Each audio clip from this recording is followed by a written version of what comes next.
When it comes to college basketball and March Mania, one thing is for sure. Nothing's for sure. Upsets, buzzer beaters, Cinderella's advances, top seeds going home early.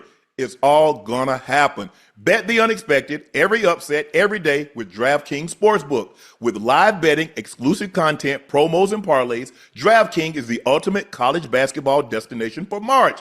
Ready to make your first bet? Check out the matchups and pick a team to win. It's that simple. First time, here's something special just for you. New DraftKings customers bet $5 to get $200 instantly in bonus bets. Bet the unexpected with DraftKings Sportsbook. Download DraftKings Sportsbook app. Use code MONEYMOVE. That's code MONEYMOVE for new customers to get $200 in bonus bets when you bet just $5.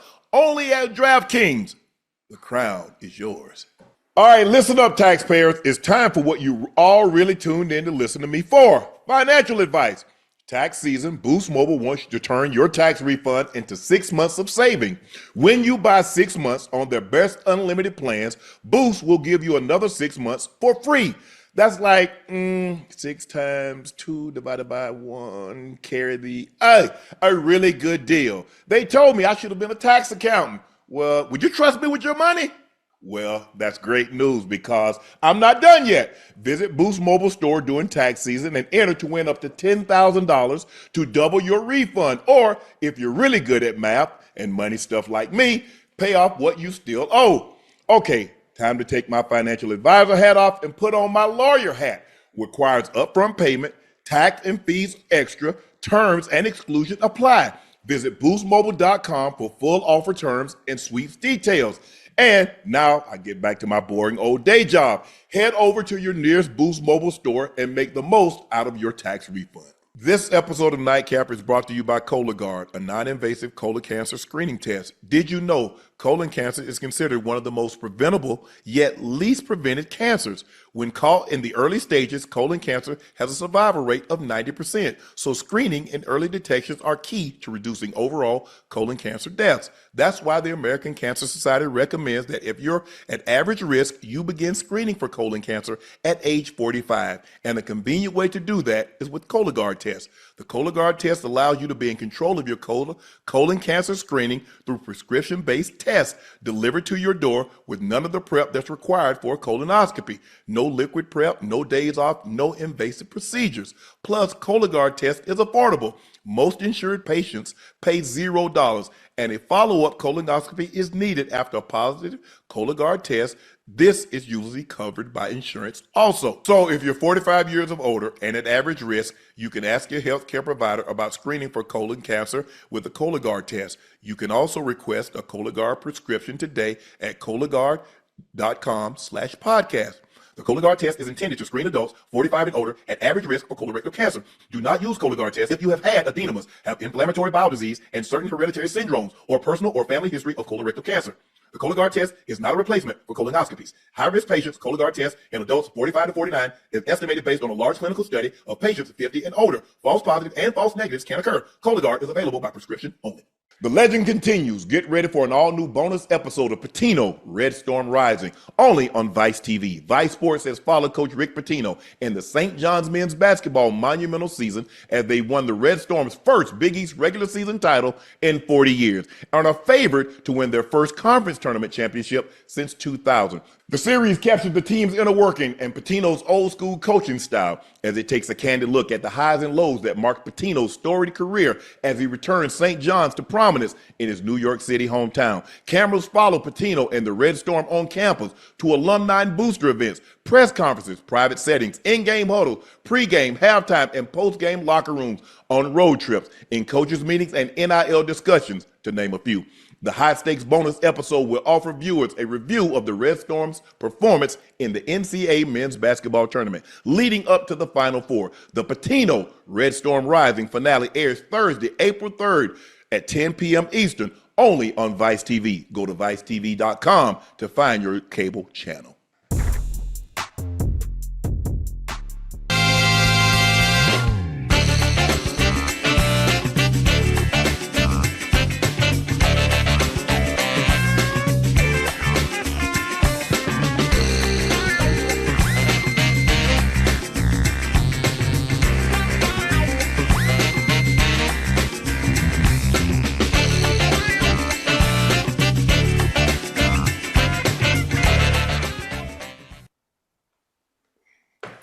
Hello, ladies and gentlemen, and thank you for joining us for another episode of Nightcap, brought to you by Boost Mobile. Visit your nearest Boost Mobile store or boostmobile.com to join their nationwide 5G network today. Y'all know me, your favorite Unc, Shannon Sharpe. That guy's number 85, the Liberty City legend, the Bingo Ring of Fame honoree, the Pro Bowler, the All-Pro. That's Chad Ochocinco Johnson.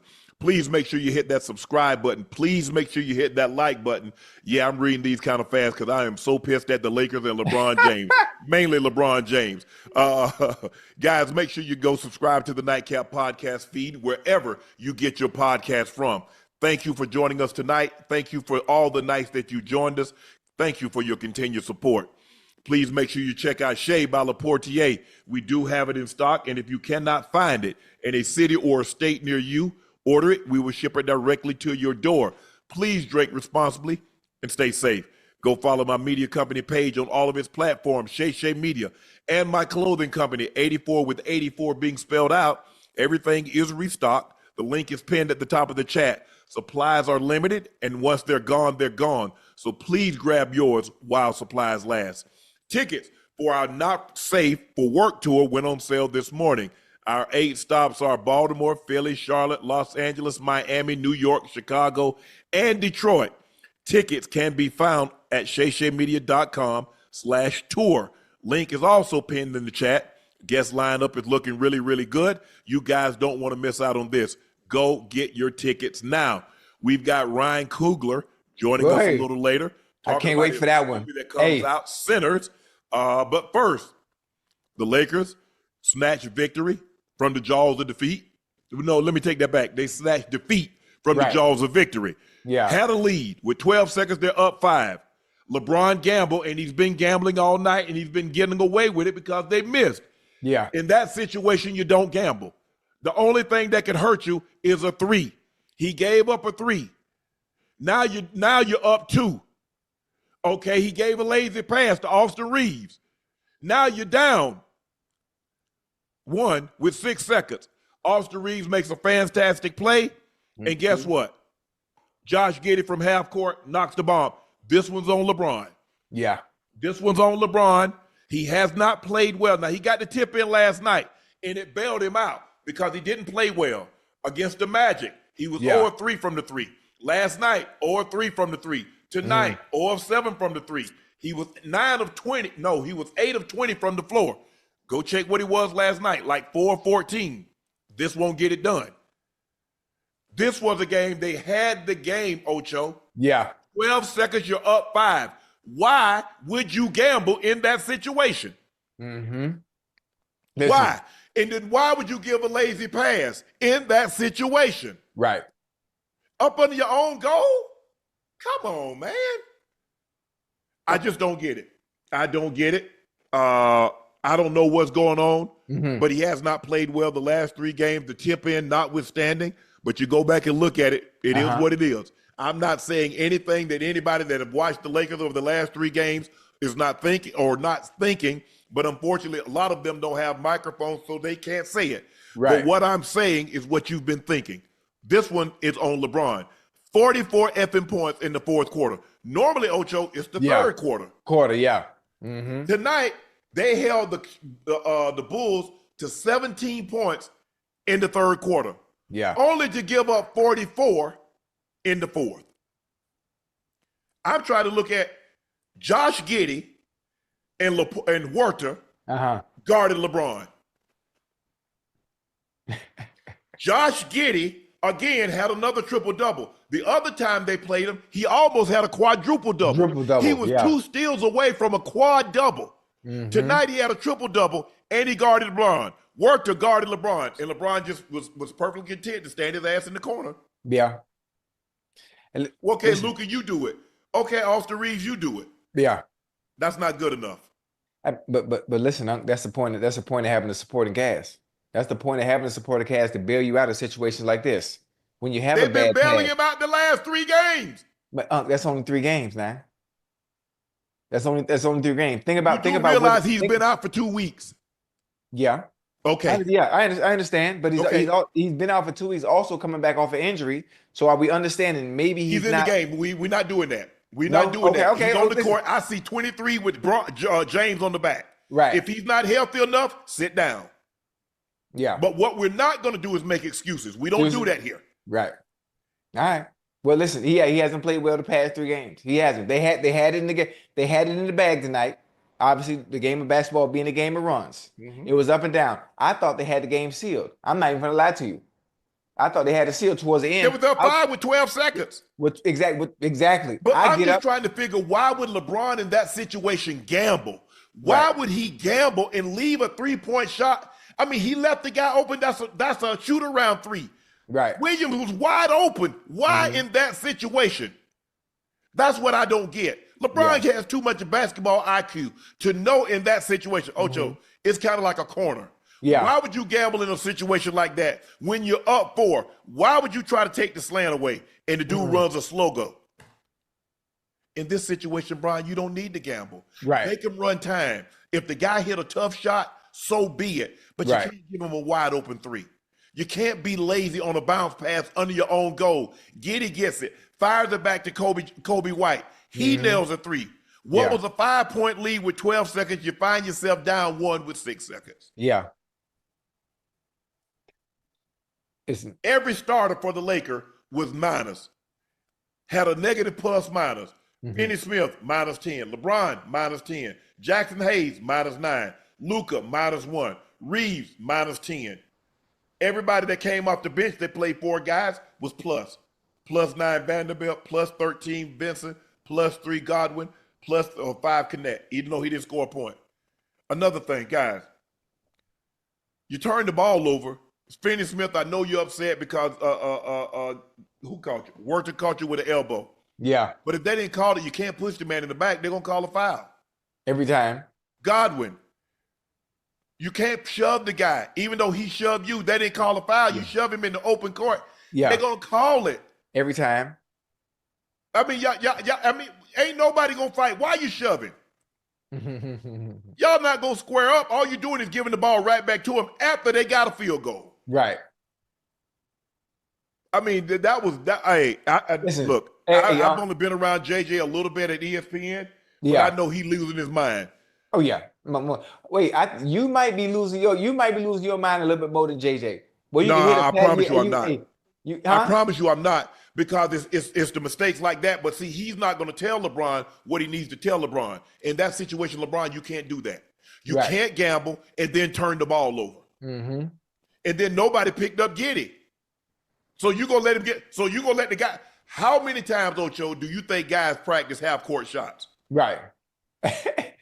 You know what? I don't think they don't practice no damn half-court shots. They play around doing them. Ocho, that's what I'm saying. Yeah, they be betting do that all the time. I promise you, if Steph Curry is shooting the ball from the tunnel, Luka is all these guys that could potentially take a shot at the end of the game, is doing horsing around with that shot. Yeah. That's not as because how many times have we seen him make that shot this year? So ain't nobody gonna make the guy pick the guy ball up. You gonna wait till he get to half court and then try to jump. It's too late. He's already got into a shooting motion. Yeah. And listen, that game was good. I know you're upset about your Lakers losing, but that game was a roller coaster towards the end. The Lakers had it. They were up 5. They was up 18. You give up 44 points in the fourth quarter? And listen, 44. Defense has been their issue. That's been their Achilles heel the past 3 games. Not only defense, but getting beaten transition, being lazy. You know, I'm not Doris Burke or George Sedano, you know, to be sitting here talking like I know the game of basketball like that. But I got 20/20 vision. I can see. How many threes they give up in the fourth quarter, Ash? They had to give up like 7 threes. And a lot of them was uncontested. Not closing out. Hey, Josh Giddey, nice, boy. They traded Josh Giddey for Alex Caruso. Oh. Hey, let me ask you, everybody's nice against the Lakers? Bulls were 11 for 14 from 3 in the fourth quarter. Listen, What are the chances? I'm gonna say it like that. What are the chances to go 11 for 14 in the quarter that where it matters most? A lot of teams can go 11 for 14 if you let them shoot around threes where they just go and get into their shooting motion. Where it's not contested? Yes. Oh. That's why I'm saying you don't realize how skilled these guys are. Go sit around the game and watch them shoot the ball. And then you're like, damn.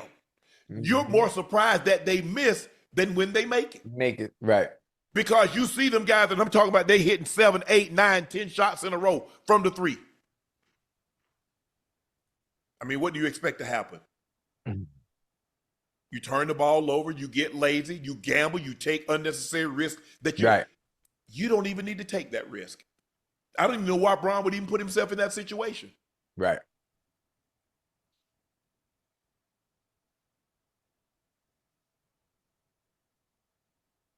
And then, hey, they put the ball in Luka's hand 3 shots in a row. He missed a shot. Yeah. Austin Reese missed a shot in the fourth when they could have got some separation. And then they come down and just like all of a sudden, like, okay, we got the game won and just stop playing. They probably thought they had it won. If you look at everybody's body language, we think we got the game won. I mean, but you're gonna have games like this. No, not like this. You don't think so? Not like this. No. With LeBron James and Luka Doncic on the court, you should not have 2 high IQ basketball players like that. LeBron knows better. Why would you gamble? That's what I need. I hope a reporter asks him, LeBron, in that situation that you gave up the 3 ball in the corner to Williams, why would you gamble on that situation?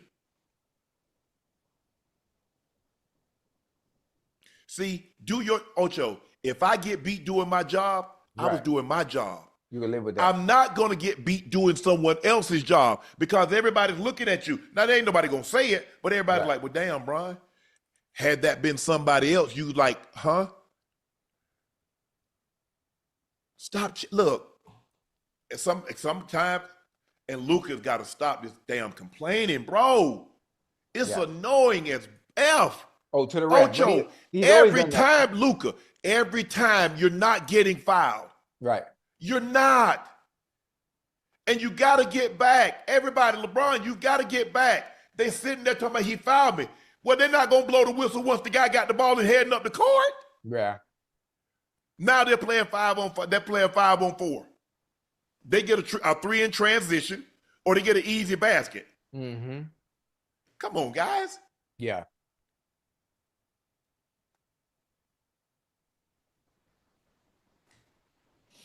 I don't know. Listen, I think you're gonna get games like this. You say it shouldn't happen with 2 players on the court like LeBron and Luka. Obviously, mistakes happen. The game of basketball is, I don't know if you can't really compare it to football in a sense. Maybe for T, you say don't make no excuses. I'm not gonna make no excuses. But if you have a game like this, you have players like LeBron and Luka playing this bad on a road game, a stretch of road games, where they're lacking effort on defense, they're getting beat in transition. It got to be something wrong. I'm not gonna make no excuses, but it has to be something wrong. Ocho, what good if you complaining and they run a pick and you jumping up and down talking about he picked me, ref, and Chase got the ball running down the field. He ain't finna throw the flag now.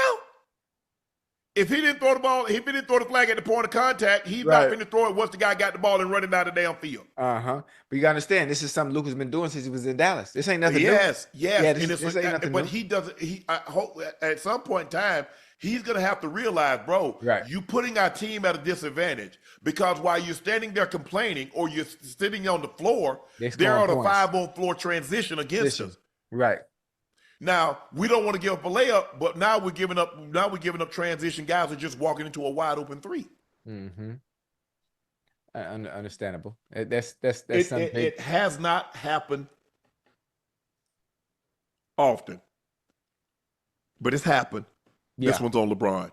And knowing him, he's going to say it. That's on me. I gambled, gave up a 3. I got lazy with a pass, gave up another 3. And he should have met before Josh Giddey. You got to make him pick the ball up. You got to make, you don't let him somebody go straight. Once he gets into a shooting motion, it's over. Yeah.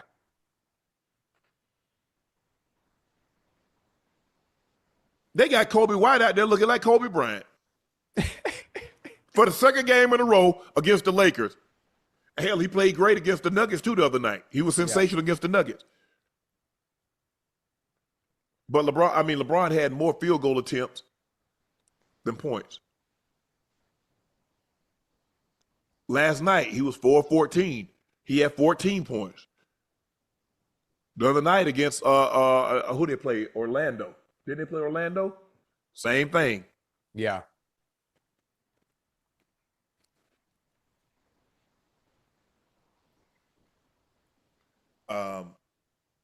This is embarrassing loss. This is as no, seriously. This reminds you of the Orlando Magic loss. They had Orlando beat the whole game. They horse jived around, and then they let Franz Wagner hit a 3 at the end of the game. 0.1 second on the clock. Boom. You lose. Game over. Same thing. Hey, now, you could have been like maybe in the third spot. You're going to be kicking yourself in the ass when you find yourself in the 6th, or you mess around and slide all the way to the 7 and you're in the play-in. And you should be getting rest, and now you're one or two losses away from being out of the playoffs. Playoffs, yeah. I don't think that's going to happen. Yeah, that's not going to happen. Yeah, Austin Reeves was 10 of 17. You got Jackson Hayes with 9 of 11. Mm-hmm. Vanderbilt was 3 of 4. Gabe Vincent was 3 of 6. Godwin was 3 of 4. The bench came in and gave you 23 points. Mm-hmm. 23. Finney Smith didn't give you much. He gave you 3. LeBron assisted the ball well. He had 4 turnovers. That last turnover really hurt. Yeah. They gave, you gave up a 3. Well, that last sequence, that last 12 seconds, it was bad. It was bad. Listen, as bad as it was for the Lakers, if you're a fan of the game of basketball, it was a thing to see. Oh, it was a great game. Hey, if you like basketball, Ocho. Yeah. It was a thing to see. Now, stuff like that is what'll get you coming back to watch more. Even though the ending won't be as exciting as that was, that was nice. It was a great ending. Lakers what else we got? They're gonna be Ocho, right. It's been nearly 2 months since Luka was traded from the Mavs to the Lakers. Despite stating that he had nothing to do with the trade, former Mavericks owner Mark Cuban has received flack from fans. Cuban responded to a Facebook post criticizing him and revealed new details about the Mavs. I made money 2 out of 23 years when I was the majority owner, lost hundreds of millions of dollars. I fully expected to run basketball. The NBA wouldn't let me put it in the contract. They took me out of it. I thought the Addisons would stick to their word because they didn't know the first thing about running a team. Someone obviously changed their minds. Ocho. Yeah. Guess what? It's kind of like me and Shay Media. Uh-huh. I don't have to run anything by anybody. Right. You make the call. He's not the majority owner anymore. Someone else is. They don't have to. He said he thought he was running basketball operations. Okay. When somebody else is the majority owner, they make like, the yeah, decision. I changed my mind. You're not running basketball operations anymore. Right. Ain't nothing you can do. And at some point in time, being mad ain't gonna change nothing. No, absolutely not. The trade has happened. It's over. You have to get over it. Mm-hmm. You have to get over it. I don't know. It doesn't make any sense to be mad at anybody at this point in time. You can still vent about Nico Harrison, say he shouldn't have happened it. But y'all think Nico would have made this trade without the owner's blessings? Yeah, absolutely not. Do y'all understand how this works? It's just like the first round draft pick, or you paying somebody. You think Mike Brown did not sign off on giving Chase this money. You don't think Mike Brown signed off and giving Joe Burrow this money. Yeah. When it goes to that level, that thing going to the top of the flagpole. Yeah, listen, not the middle. To the this top. Is not a GM. This is not a football operations. This is Mike Brown saying, okay. Yeah.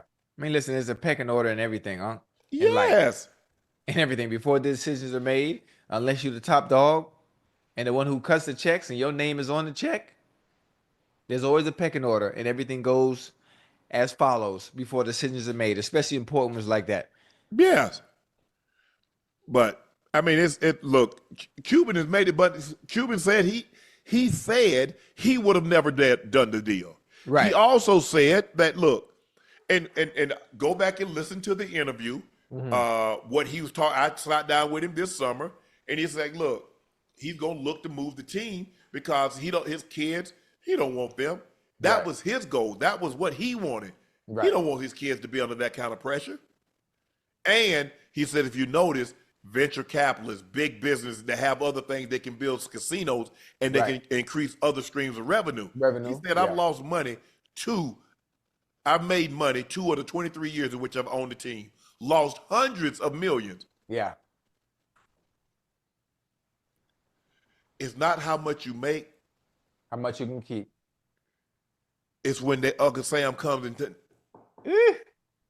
or in this situation where he's losing money. They're like, but you a billionaire. What billionaire you know like losing money? They're trying to make it. Yeah. They ain't trying to lose it. Mm-hmm. So I don't get why they're upset at Cuban. He's not the majority owner. Right. I don't know why you're mad at Nico, because he had the owners Dumont. I think that's his he's the son-in-law of the Adelson's family. The wife, Sheldon, rest his soul, Mr. Adelson, he died, left it to his wife. I think Dumont is the son-in-law, and he's running it. But they purchased the majority of share from Cuban. Right. This deal with Luka, you think if somebody moves, I'm trying to think who, Giannis, you think they can move Giannis without the owner's blessing? Oh no. You think they can move Ant-Man without the owner's blessing? They traded a top 5 player in the NBA, and y'all think and then tell him no. And then why tell him wouldn't he had no idea. Most of the time, players of that magnitude, if I'm not mistaken, no management and those that sit in the higher seats and high positions, they let you know. Maybe not publicly, but behind closed doors. Listen, we thinking of moving you on, or they let your agent know. We thinking of moving on without you. Yes.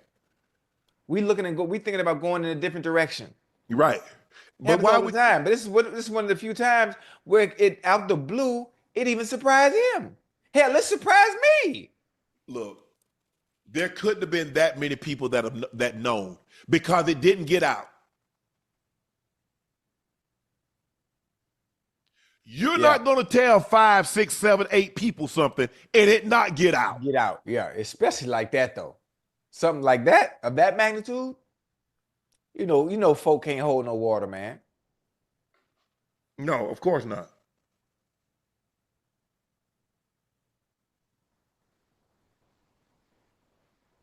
Yeah, I mean, at the end of the day, whoever owns the majority, right, that the controlling interest.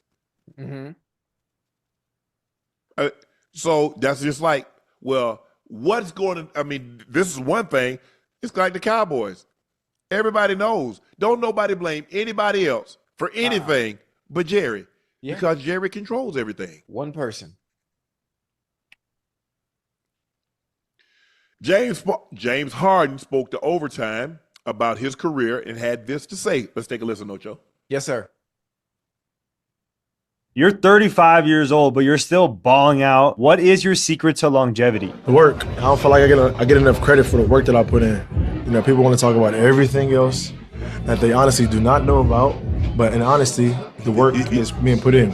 And if the work isn't being put in, then these opportunities wouldn't be happening for me. So, like, I really love the game of basketball. You know, it's gotten me to a point to where I am today. That's priority number one. And now I'm getting older, so, like, the proper, like, eating and sleeping and the recovery aspect is very, very important, which I've been on top of. Like anything in life, you put the work in and, you know, the results is bound to happen. And sometimes you put the work in and I have bad games, but, you know, more times than not, you know, good things are going to happen. Oh, Joe, I tell people this all the time. Yes, sir. When people say, well, Shannon, what hard work? I said, no. I said, hard work doesn't guarantee you anything. Right. I say, well, without it, you don't have a chance. No, at all.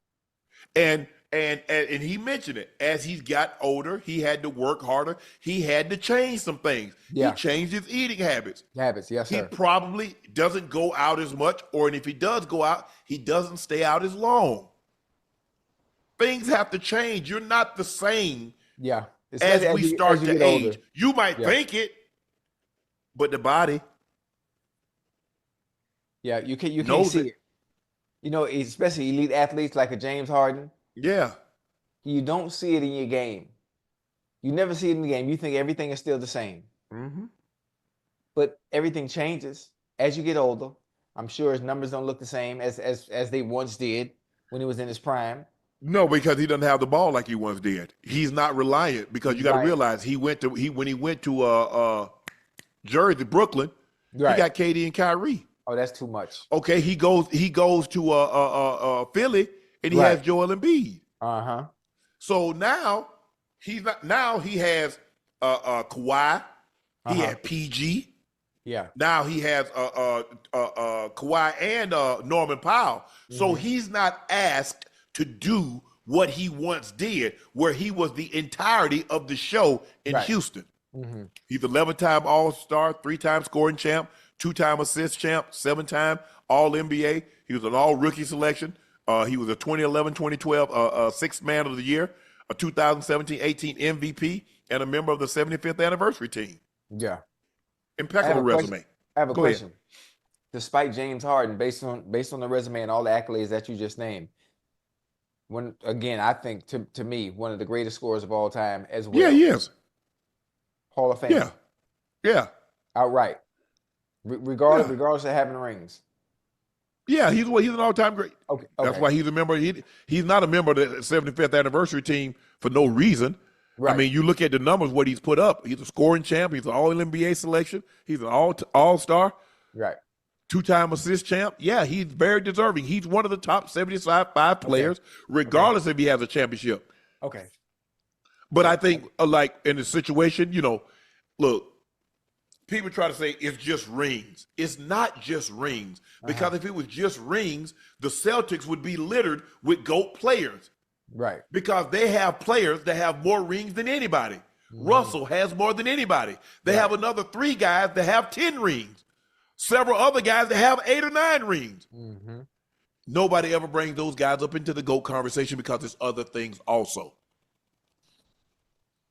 All NBA selections, all-star selections, Right. MVPs, rings. Yes, when it comes in, because Ocho, as you go up higher, now it's more things that we got to pick from. Right. So now as we go up, it's like, damn, okay, rings, okay, we even. All NBA selections, we even. Right. All-stars, we even. Defensive player of the year. Things like that. Assists, scoring, all of that factors in. So it's not just one thing. It's not just rings. If you just want to make it about that, well, it's Russell. Russell has more rings, just as many MVPs, but not. Kareem has 6 regular season MVPs, and people don't put him in the GOAT. I think he's probably the guy that gets undervalued, but all bigs get undervalued. If you go back and look at Wilt has more 50-point games than the next 6 guys combined. Damn. Yes. And I mean, Wilt got records ain't nobody gonna ever break. They talking about what record is unbreakable? Wilt's. Ain't nobody gonna average 50 and 25 for a season, Ocho. Ain't nobody, that ain't happening. He averaged 27 rebounds for an entire season. He once played 48.2 minutes for an entire season. So he played the entirety of the game. Now you Some see why things are not going to be broken.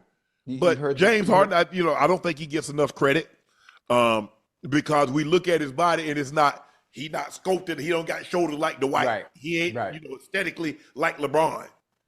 But for him to play at the level that he's playing at for an extended period of time, he has to be doing something.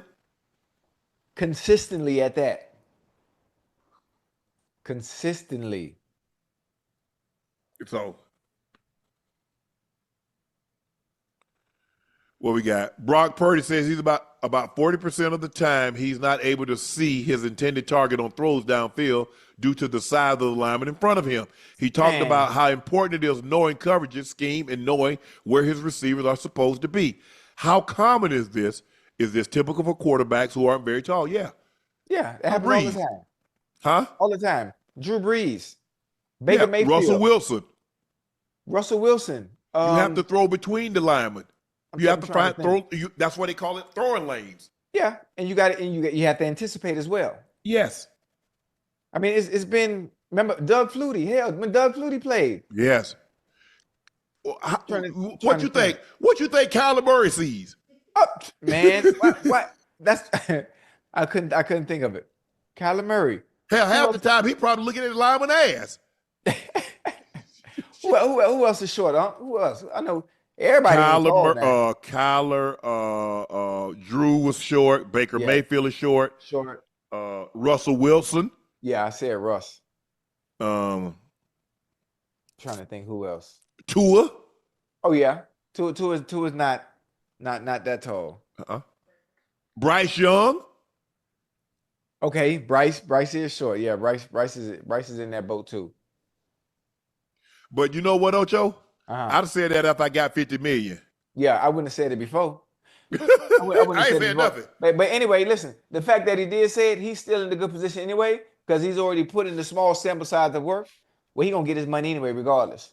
But the fact that you've been able to do what you've done, even though you couldn't see 40% of the time, I mean, it can work in your favor too. Yeah.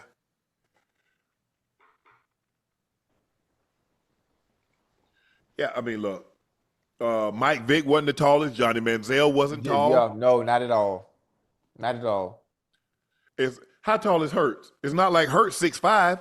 Wait, he's probably average height, probably 6'1". Yeah, Jalen got a little height on him, though. How tall is that, Jaden Daniels? Jaden tall. He about 6'3". Yeah, but Ocho, he's 6'1". His offensive line is 6'6". Yeah. Who he seeing over? Yeah, you're right. But you know, once you drop back, I mean, everybody gonna beat Josh Allen. Yeah, everybody gonna beat. You got to think also in today's game, especially with the offense that we're seeing now. Most of the time, quarterbacks in the gun. Yeah, for sure. Most of the time, quarterbacks in the gun. So you're already at an advantage if you are a short quarterback anyway. Then that all comes down to you processing and having anticipatory skills and when to get the ball out and hoping your receivers get open. Ocho, Packers safety Xavier McKinney started discourse today when he tweeted, "Nepotism is always okay and justified unless it's a black man doing it. Then it's a problem. You mofos are corrupt and brainwashed. And for all you black folks in the media, stop. We can't say that word, Ocho, but it's COONING because they'll flag us. So they say that's a racial slur now. Sir. So I've had to learn the hard way. Right. But y'all know it's the trash panda. So he said, y'all stop trash pandering and being puppets. Right. You ain't tired yet? Damn. Ocho, you agree? Yeah, come on. We talked about this before. It's always a problem. It's always a problem when we do it. When we put those that are part of our family tree in positions and we're in a position of power and we allow them to take advantage. Up the ladder. Yeah. I mean, it happens all the time. It happens all the time with our brethren. But anytime we do it, it's always an issue and it's brought to the forefront on why we do it. Because Andy when we Reid put his sons on the coaching staff, Bill Belichick put his sons on the coaching staff. Yeah. But listen, ain't no problem. This has been going on for a very long time. It happens all the time, not in just sports, but in the corporate world as well. It happens all the time. Yes. But we're the only ones that were not supposed to do it. Oh yeah. Oh, it's frowned upon. It's frowned upon. It is. And listen, we just call a spade a spade.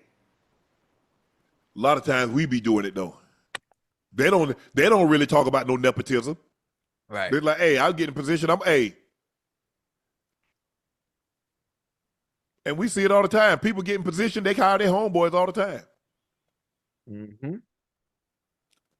Qualifications don't matter, but we understand, Ocho, we're Yes, not sir. allowed that liberty. We don't get that freedom. We Nah. ain't. We can't be putting no homeboys in there that ain't qualified. Now, if my homeboys yeah. qualified, we can do it in there. Oh, the qualifications. Hey, you got to be careful. You can't just hire your homeboys now. They, homeboys get comfortable, think they can get away with doing certain things, not Absolutely. putting in the work Absolutely. because you're cool. Nah, it ain't about being cool now. No, I got a business to run, whatever it may be. We still got work to do now. Man, the Washington Wizards need their butt kicked. Indiana scored 162 points in real life or video game against the Wizards. That's embarrassing. 162. Now, there was once upon a time in the 80s, Ocho, it was customary. You see 150, 140 games. I mean, I think the NBA record somebody scored, I think 183 to 181 was the final in triple overtime.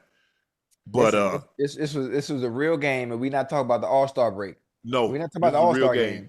A real game, you let somebody score 162? 162 to 109. I bet they must have shot threes the whole game. Nah, Washington was terrible the whole game.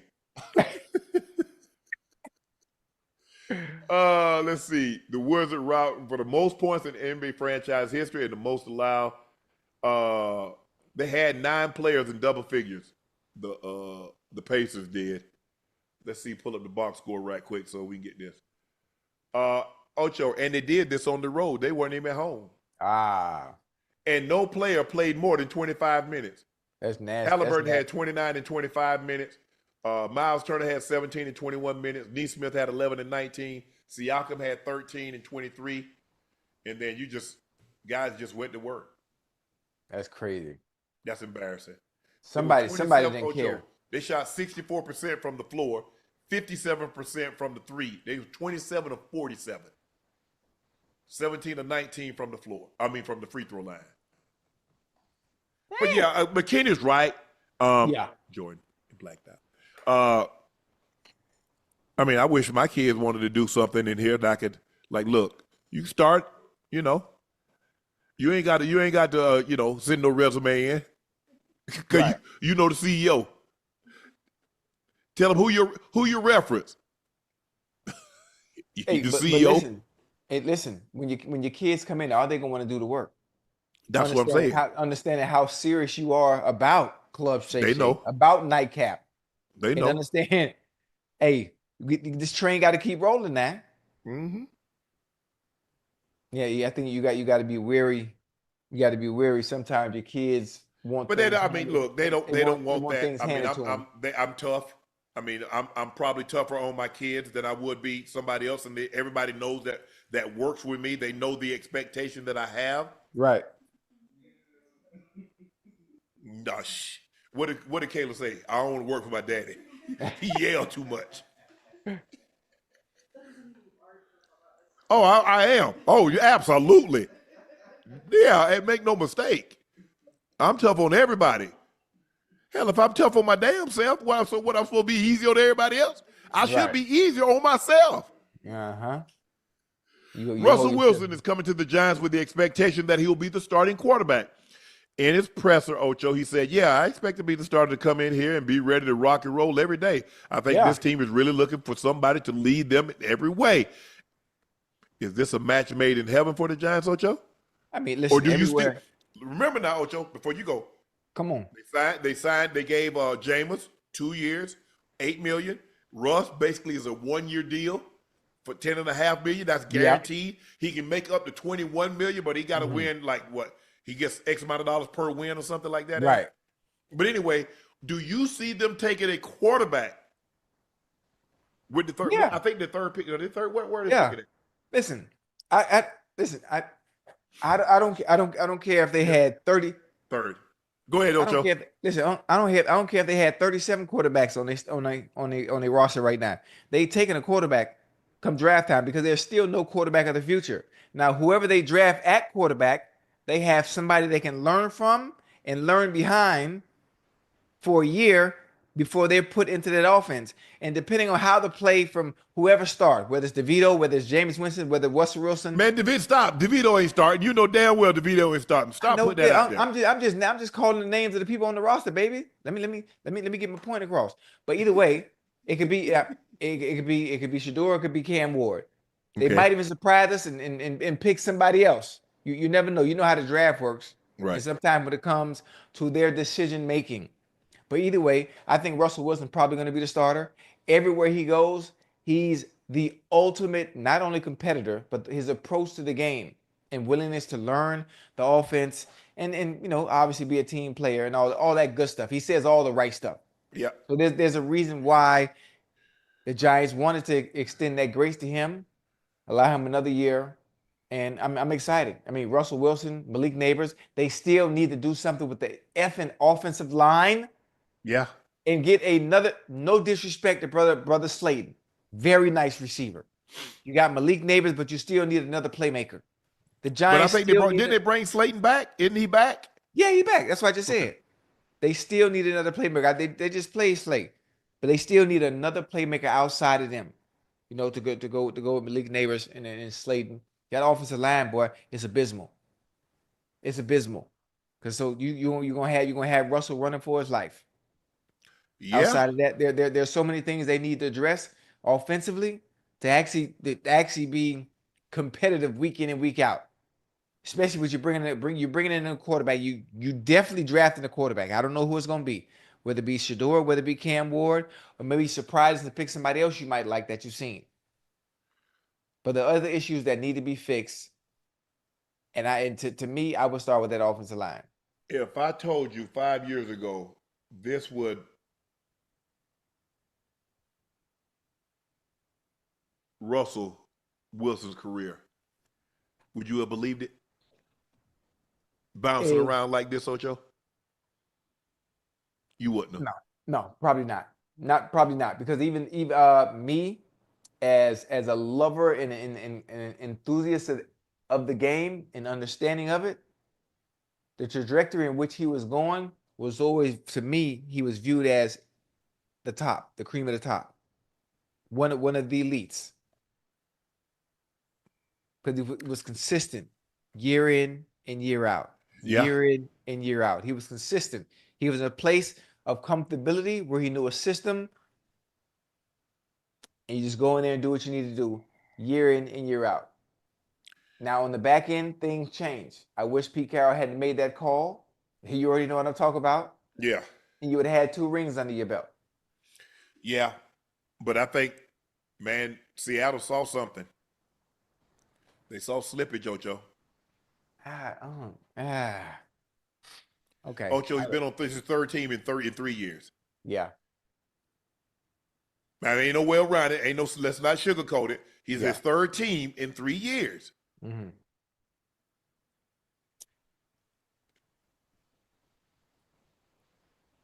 Right.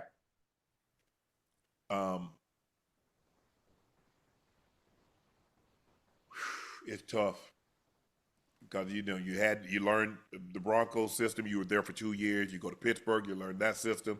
Mm-hmm. It gets harder and harder to keep. I mean, you think about it. It gets harder and harder to learn a system. Yeah. Even though, because look at Baker. Once he he went to Carolina. He was in the Rams. Well, everybody knew he wasn't going to stay very long with the Rams. Right. Except the fact they had Matthew Stafford. But look at him now. He's thriving. Mm-hmm. But he got great complementary players around him. He got Mike Evans. He got Chris Godwin. He got Otten. Nice running back. They did a great job. Bucket Irvin. They did a great job in the draft with the running back position. Right. Mike Evans is Mr. Consistency.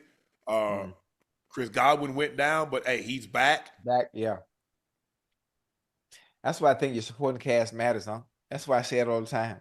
Yeah. Listen, for a quarterback that may be on the decline, where he's not the same as he once was, if you're a quarterback and you're not in a position and you need those players around you to make you better, when you're not the caliber of player anymore to make them actually better, you have to be in the right system. Yeah. The right supporting cast, and everything will take off. It's hard to hide your weaknesses when those around you ain't that good. Oh yeah. It's very hard to hide your weaknesses. Yeah, because I'm gonna make you play to it. Hey, yeah, but And man, see, that's what makes the Eagles so difficult. yeah, Because if you take Saquon away, you got two guys outside that can make you pay. you got to deal with, yeah. Mm-hmm. So now, what do they do? It's like, we just go play zone because you can't run the football. With what you got behind you, Patrick Mahomes, you can't run the football. Right. So now they say, you know what? Hey, Kansas City say, nah, Saquon, we ain't gonna let you run us out the building. Right. Jalen Hurts says, okay, I'll throw you out the building. Whole list. That's the thing. It's not that complicated. Mm-hmm. It's really not. You try to take away what the strength is, and if somebody beats you with what they said, okay, you just give them credit. I mean, if I'm Kansas City, you go to the middle of the field and say, hey, man, Jalen, congrats, man. Good game. You got to live with that. You got to live with it. Because if Saquon had run everybody else out of the building. He didn't run you out of the building. Jalen Hurts did what he needed to do. He didn't throw for 300 yards, but he was accurate, and he made you pay. Every time. Justin Jefferson is going viral, Ocho. He's riding an ATV. And, of course, fans are afraid that Jetta could get injured doing this. Remember, Big Ben Roethlisberger. Do we have it?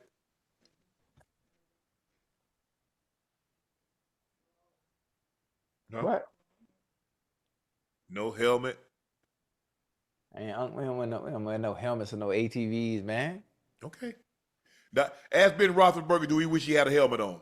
Man, that. Man, we ain't got nothing to do with Ben. See, that's the thing. See, athletes, what makes us great is what makes us fallible because we don't believe it's going to happen to us. Well, it's not believing. I mean, it could happen, but you got. No, you don't. Did you see what you said? You said don't nobody wear no ATV wearing a helmet. I mean, let me finish. Let me talk. Okay, I'm from Miami, right? Yes. I'm from Miami. What do we do here in Miami? We ride ATVs in the city. I've been riding them all my life. Mm-hmm. Let me tell you when I do them. Now I don't do it all the time. When it was Christmas time, we 50 deep. Martin Luther King Jr. Parade, we 50 deep on Yamaha Banshees. I ride dirt bikes. I've been doing it all my life. I didn't wear. I ain't never wore no helmets, but I ride careful. I'm very safe. All I see is him sitting there doing donuts in some sand all by himself. I mean, ain't nothing gonna happen right there. Not in that setting. But I understand what you mean, though. I understand what you mean. You know that you said, I remember when Lamar tripped over the jet skis. Wasn't nothing gonna happen though, right? How he tripped over the jet skis, Ocho? Wait, who tripped over jet skis? Lamar. When that happened? He did? You know what they call people that ride motorcycles and ATVs? What? Organ donors. Oh, listen, I ride safe. I've been riding safe. I ain't never had no accidents. It's not you, Ocho. Right. It's the cars. Oh, yeah. They don't anticipate how fast you're actually going. And they don't give a damn about you. Actually, yeah, they don't. But you know what I've always learned? You know what I always learn when I do ride, I ride offensively and defensively. I'm not riding for me when I'm on a dirt bike or Yamaha Banshee. I'm not riding for me. I'm playing scenarios out in my head as I'm going ahead. If that makes sense. It might not make sense to you. I mean, if certain things happen, I want to be able to process the information fast enough to be able to adjust. I don't know if you can do that, Ocho. Right. I mean, listen, I did. Well, I don't do it no more. I don't ride no more. I'm too old now, boy. And the noise, the engine noise get on my nerves. You get old, you don't want to hear that loud crap no more. I mean, I'm surprised. Yeah. I would be shocked if the Vikings don't call him. He was doing donuts in some dirt. He Doesn't wasn't matter. doing nothing. I got $140 million tied up in you. A lot of times they put that. That's the same thing when people play basketball. Hey, man, I'm just going out here getting me a run. And then when you blow your knee out, then what, Ocho? When guys were skiing, skiing used to be a big thing. Guys blow their knees out, then what? Right. You can't. The thing is, Ocho, is that I'm telling as an athlete, we don't think things that happen to common people because we're doing what regular people don't do. Right. So by doing what other people don't do, we don't think that things that happen to them can happen to us. So why you think? Let me ask you a question. I don't like that. I think they should be able to enjoy themselves. It's the off season. I think players should be able to do the things they like to do before they made it. I'm sure he was riding four-wheelers before. I'm sure Lamar Jackson was riding jet skis before he made it. I think they should be able to enjoy themselves. So what about the guy? So what about the gang members? What about the guy that was robbing people that was doing that before they made it? They should still be able to do that, right? Come on, man. I'm just using your logic. You said a person should be able to do. I said the athletes, when they're in the offseason, they should be able to enjoy themselves. Okay, so he should be able to do he should be able to do what he wants to do in the offseason, correct? Yes. Okay. No, I'm talking about the players. No, that's not what you said. I'm saying there are players that did things. What about all these Georgia players that get busted for speeding? 137, 117, 120. There's nothing wrong with that because it's the off season, and they've probably been driving like this their whole life, correct? No, that they're rules that you shouldn't. That rules you're supposed to follow. You're not supposed to be speeding. You're not supposed to be speeding. That's part of the rules. Ocho. Part of the rules is say you're not supposed to be speeding. Who said you can't ride an ATV? Hold on. You should be able to ride an ATV in the off season. What about with a helmet? What?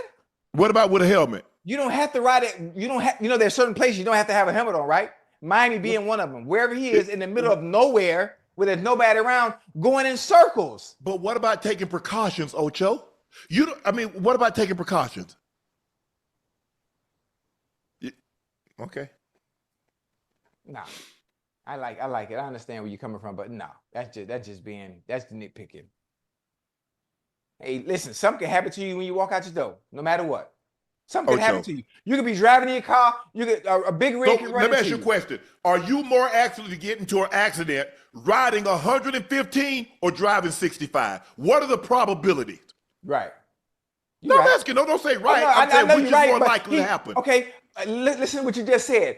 Going 115 miles an hour or riding 65. What's the probability? 115? The probability is you might get hurt going 115. But going in a circle, slow as hell, there's no chance. There's no chance that thing will roll over. There's no chance. Absolutely not. Not in dirt. No. The wheels would have to get caught on something. Not on dirt. It's an ATV. All ATV means all-terrain vehicle. That doesn't mean anything, Ocho. Stop. You're on dirt. You're on sand. I'm telling you, as somebody who's been riding for 30 plus years, all he doing is going in the circle. Ain't nothing finna happen. Come on now. I understand what you're talking about, but come on now.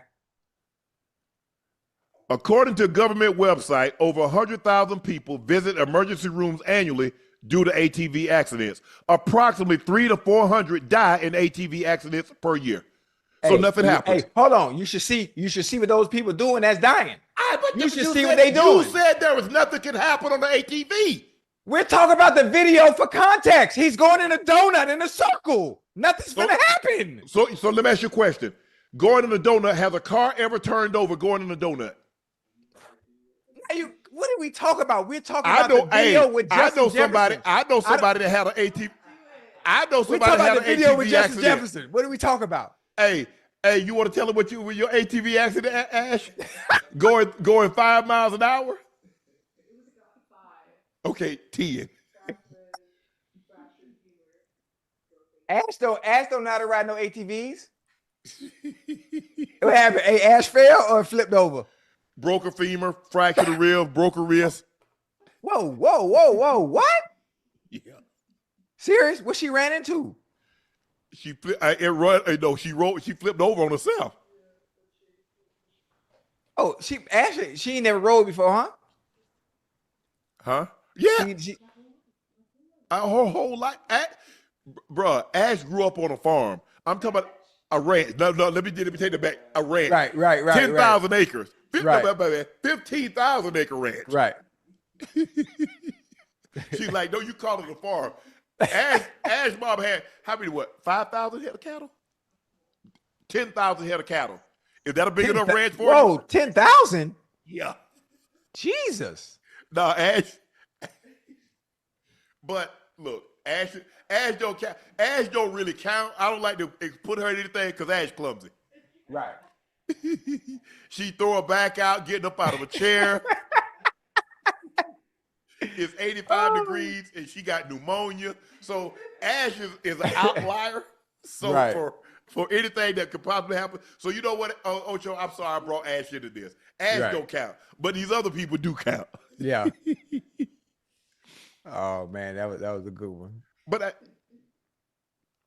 I just couldn't. I just couldn't. I quit. Hey, Ocho, I used to love basketball, man. Yeah. I love basketball. But Yes, man, sir. I got this money. I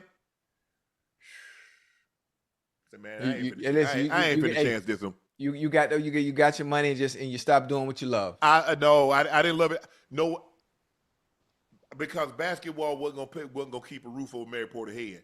It wasn't gonna take care of the kids.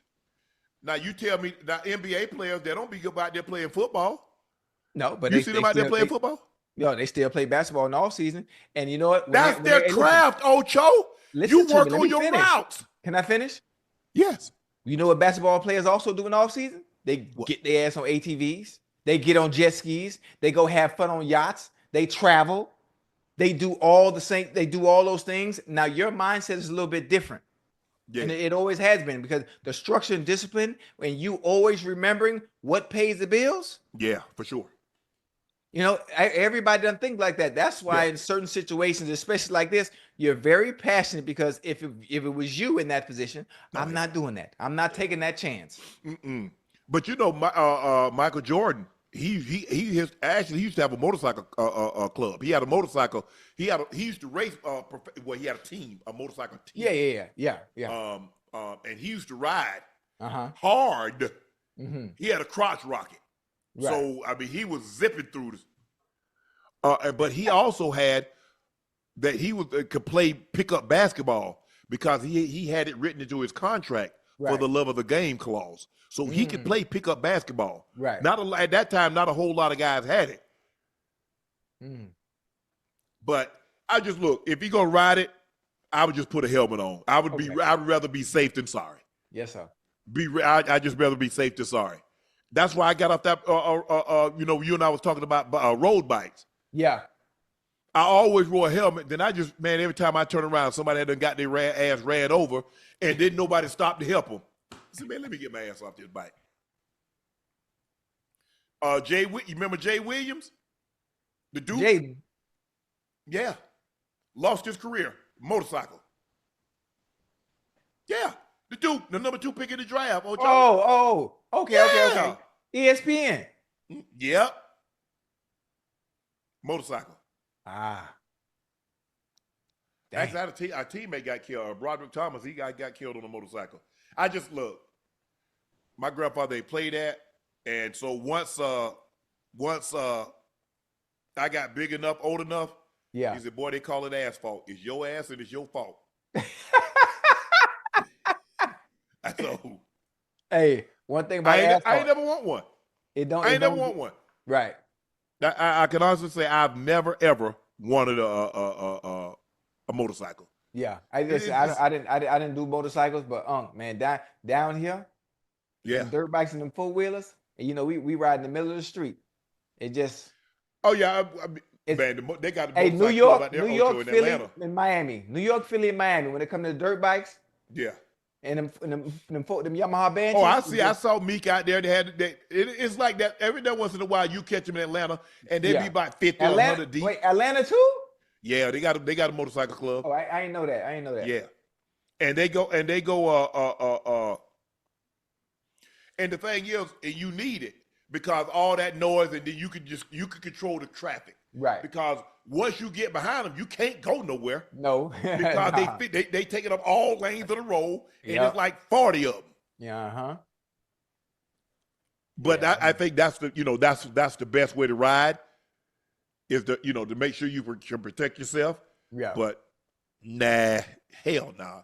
Ocho, the Patriots signed Stefon Diggs 3 years, contract worth up to $69 million. Diggs is 31 years of age, working his way back from a torn ACL. Yeah. But Mike Vrabel is all in on Diggs, saying, just trying to make sure we're supporting Drake and supporting the football team. And again, this is a highly competitive, confident receiver that's produced throughout his career in multiple ways, play and style. Yeah. He's got a play strength to him, and he sees that he can play physical, route, craft, good, run after catch, and has good in the red zone. And there's a play style to him that's always appreciated. And that's what we want to continue to enhance and make sure that he's doing things to help us. Mm-hmm. I like Are it. you surprised that he got that length of deal, that kind of deal coming No, off an ACL? no, absolutely not. No, because I wasn't surprised because they were in need of a playmaker of this magnitude. Even with Stefon Diggs coming off ACL, I understand. Rabel understands. Robert Kraft understands. And I tweeted it out. I'm not sure if people in the chat can pull up a tweet that I said right before he even got signed. When he went on the visit, I said something to the likes of one leg, two legs, no legs at all. Make sure he leaves that building with the deal. Not only I'm talking about the competitor that he is and the ability for him to be able to get open and manipulate defenses, even if he doesn't play on the outside, even if he plays on the inside. That's a target that Drake May needs that he can be relying on during football season. There's enough time from now with him rehabbing, because I've already seen some drills with Stefon out there working already, and I'm seeing how far he's come so far. I saw him squatting, but I was surprised. I thought somebody would make a prove-it deal. 1 year. Oh, okay. I you know what I'm saying, Ocho? 1 year, $15 million with a chance to make 20, 25 million. Right. But who knows? We haven't seen the intricacies of this deal. It might be a 1-year deal, disguised as a 3-year deal. Right. Because we saw T. Higgins deal, and basically it's a 1-year deal. Okay. Right. Okay. So, yeah. I like it though. I like, especially. Yeah, for sure. Veteran receiver. Good to me. To me, some people would probably won't like it. I think a good locker room presence, especially for the receivers, for Drake May being able to converse and learn from Diggs on some of the things when it comes to the route running and processing information and understanding what he sees and what he may see and how things, Rodney, back to this ATV, Rodney Rodgers got paralyzed. You remember Rodney Rodgers, the Wake Forest, great talented player, Denver Nuggets? He got paralyzed. I think he was at Phoenix at the time, but he ended up getting paralyzed on one. He was a hell of a player, Ocho. Rodney Rodgers, left-handed, went to Wake Forest. He might have been player of the year in the ACC. Look that up, Ash. He was Ocho. I'm talking about could jump. I mean, he was built like a football player. And Chad, y'all remember Rodney Rodgers? So he looked like Larry Johnson, basically. Oh, he was thinking he was. Oh no, Ocho. I'm talking about grandma. Like a tackle. He was that big? Yes, he was ACC Player of the Year, Ocho. When the Carolinas, and they were loaded back then. Yeah. He was there's another one guy, Williams, the boxer. He ended up beating Paul. You talk about Paul. Paul Williams. Yeah. On a motorcycle. Paul throw about 2,000 punches around, man. Paul was a joy to watch. Tall, he was huge. He was a big ass welterweight. Oh yeah. Skinny. Big. Hey, I like. But Paul. I wish. You guys like guys just be careful. That's all I'm saying, Ocho. Because I don't want to see guys mess up their careers. Look, have fun. My mindset was just different. Once I got that money, I said, you know what? I'm gonna make this money as long as I can. Now, once my career is over, because your career going to be over in the mid-30s anyway. Yeah. I can hop on a motorcycle or dirt bike, but I ain't finna mess no money up. Right. None. I ain't finna give none. Like you say, you ain't giving none of it back? I ain't giving none of it back. Because, look, basketball players, baseball players, no matter what happens, that money guaranteed. We ain't got no guaranteed money, Ocho. Yeah. Hey, Juan Soto, $760 million. 750, guaranteed. Yeah. Shohei, guaranteed. Mookie. Yeah, but everybody don't want to live like that, Unc, man. Okay. Everybody's not gonna have that mindset. People want to be free. People want to enjoy themselves, without thinking of the negatives of what could happen or what if this happens. They just want to enjoy themselves, especially, at this age, these young, especially in this era we in now. It's different. There's so many things to do, so many things you can enjoy. But I listen, I totally agree with you. I understand.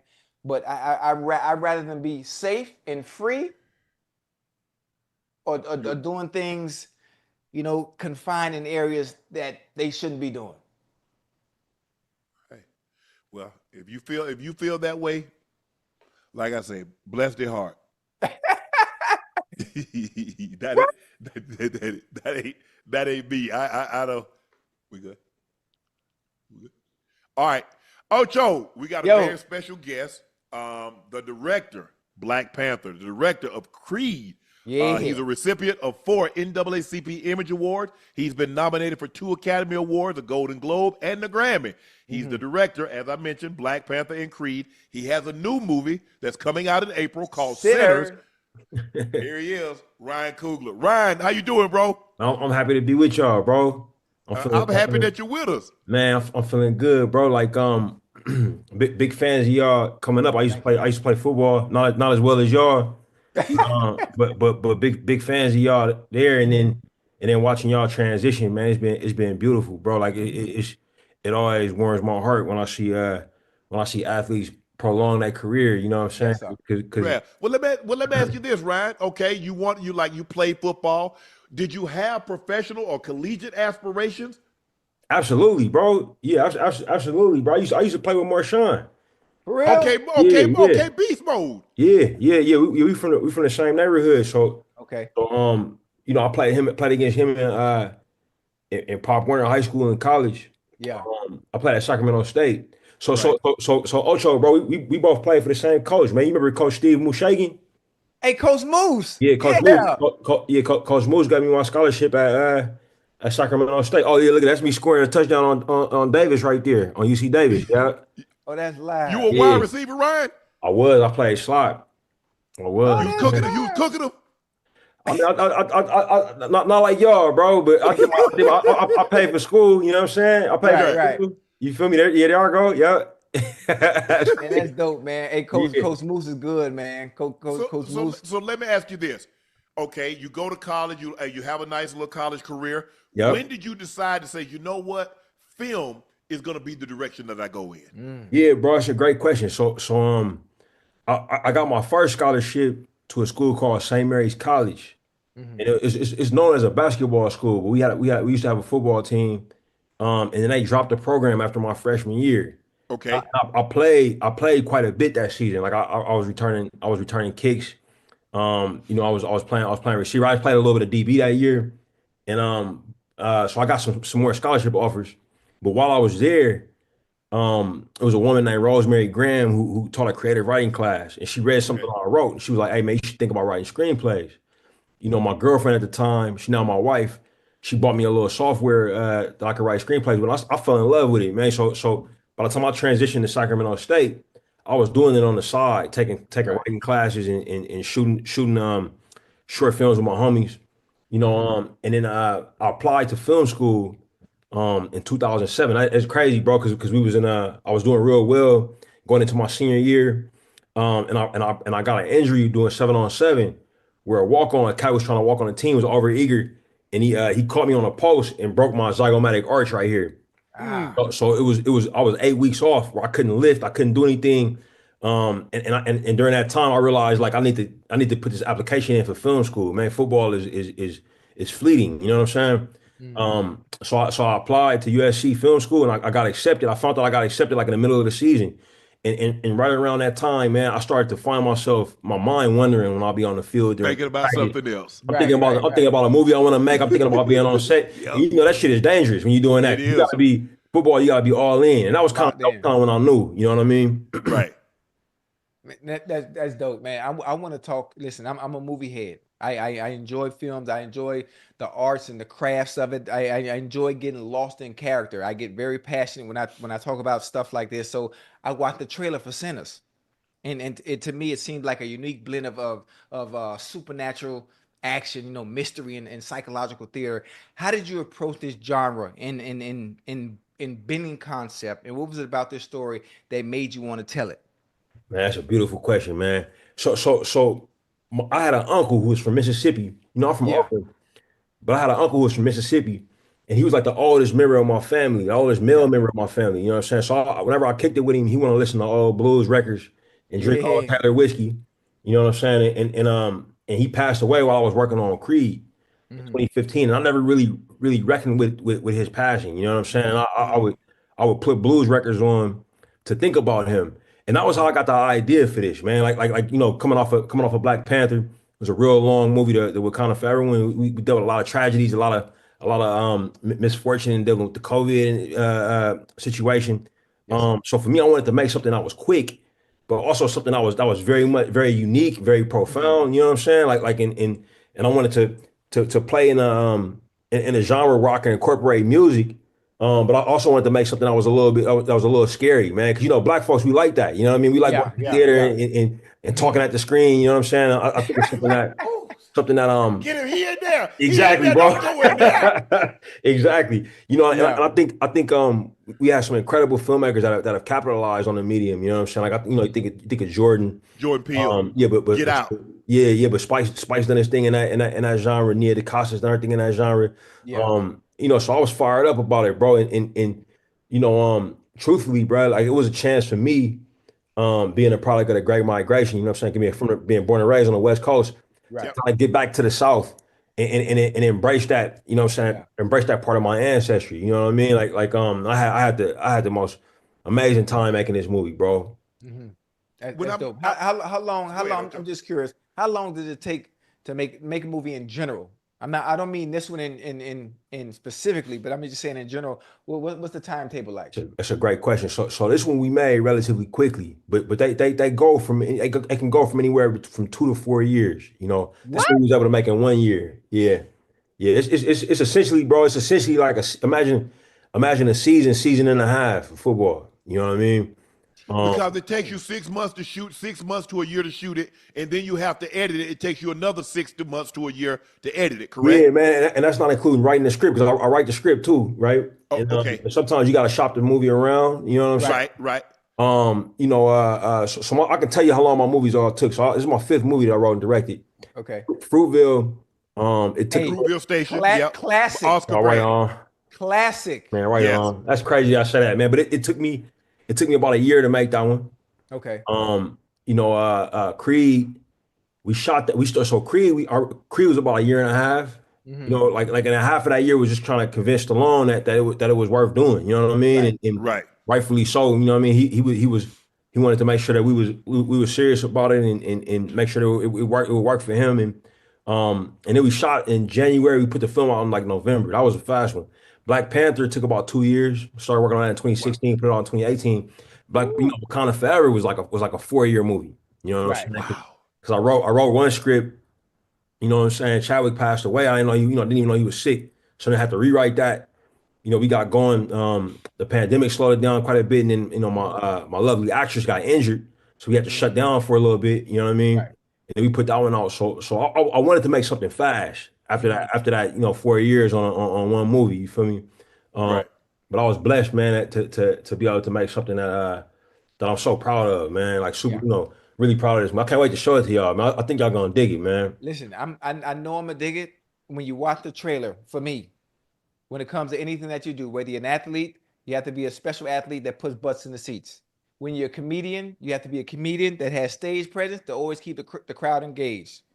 When I watch the trailer, and it catches you, when it catches you right away, I don't know who did the editing, I don't know who did the trailer, but I'm telling you, right away, it catches you. And it keeps you and it holds you. And then it's like, it's an appetizer, but it ain't enough. It ain't enough, because I want to see what's next. So now I can't wait to see it. And it just, I'm very passionate and enthusiastic when it comes to movies. Bro, I've been a fan of yours for a long time. All your work, everything you've done. That's why I can't shut up right now. I'm gonna tell you something. I'm gonna tell you something crazy, Ocho, for real, bro. I'm gonna tell you something crazy. We met before, bro. For real? We met at the Tribeca Film Festival. It was the first film festival I ever got into. Spike did a movie called Kobe Doing Work, and ESPN had the world premiere of it, bro. And I saw you in there, and I went over there and shook your hand, bro. You know what I'm saying? Just on the strength, just being a fan of what you do on the football field, bro. I was a student of the game, bro. You know what I'm saying? Like what y'all was doing, bro, over there in Cincinnati, man. When it was you and TJ and the boys, bro. Yeah. You know what I'm saying? Hey, like just the precision of the route running, bro. The confidence. You know what I'm saying? Both of y'all had that. Both of y'all had the mental game too, bro. I remember Shannon, bro, when he used to be mic'd up. Fool, bro. You know what I'm saying? I appreciate that. Hey, bro, studying your movies, a lot of your movies, you got Michael B. Jordan. Now, Michael B. Jordan in this role, he plays a dual role. He's stacking because I was like, hold on. They look like this look like Michael B. Jordan playing both of these both. I said, come on now, hold on. So I had to rewind it and look even closer. I said, it is. Yeah. So what is it about Mike that you love casting him in your movies? If I'm not mistaken, he was in Fruitvale. He was in Fruitvale too. Yeah, Been in all of them. Station. Yeah. He been in all of them. Look, bro, like what you'll find, it's chemistry, man. You know what I'm saying? It's a head coach and a quarterback. It's a quarterback and a receiver. You know, like you develop a shorthand where you save time. You know what I'm saying? You establish a tone for the rest of the crew. And we're not the first ones to do it, man. Usually when you see filmmakers work, they usually have Spike and Denzel. Yeah. Oh yeah, man. Yeah. I mean, big time. Spike and Denzel, Tony Scott and Denzel. Yep. You know, Scorsese had a thing with De Niro, and DiCaprio. then he rekindled it with Leo. Exactly. Right. You know, it's hopeful, man. And Mike has a, you know, Mike has a very amazing work ethic. You know what I'm saying? Like he's always willing to go, always trying to push himself. He doesn't want to rest on his laurels. You know, and I can rock with that, bro. So I, you know, I'll put him in every movie if I can. He'll always have a role if I'm working. You know what I mean? Let me ask you this, right? How did you come up with the name Sinners? Why the name Sinners? Man, that's a great question, bro. We found that late, man. Like for a long time, the movie was just called Grilled Cheese. It was a working title. Yeah, like so if you put up in Louisiana, you know, this past summer and said, "Hey man, we're grilled cheese shooting at," they would have brought you to our movie. Okay. You know, and the story behind that name was I've been cooking these long drawn out crazy meals. I wanted to make something quick and fast. I knew it would taste good. You know what I'm saying? So that's how we came up with that. But for Sinners, you know, it was a collaboration between us and the studio trying to figure out the right name for the movie. And we realized that line, you know, that word was said so many times throughout the script. You know, it deals with blues music and its relationship with the church. You know, like a lot of times the best blues singers will come from gospel. You know what I'm saying? You'll learn that you know, a lot of times their daddies was pastors. You know what I mean? And they singing music about drinking and bumping and grinding, and it's in conflict with how they was raised. You know what I'm saying? So that dynamic was one that we were really you know, once we realized like it was like, oh man, that was always the name. It should have always been called that. You know. But trust no one, because this movie has a lot to do with paranoia. Absolutely, bro. Like I mean, look, it's you know, it's dealing with Black culture. You know what I'm saying?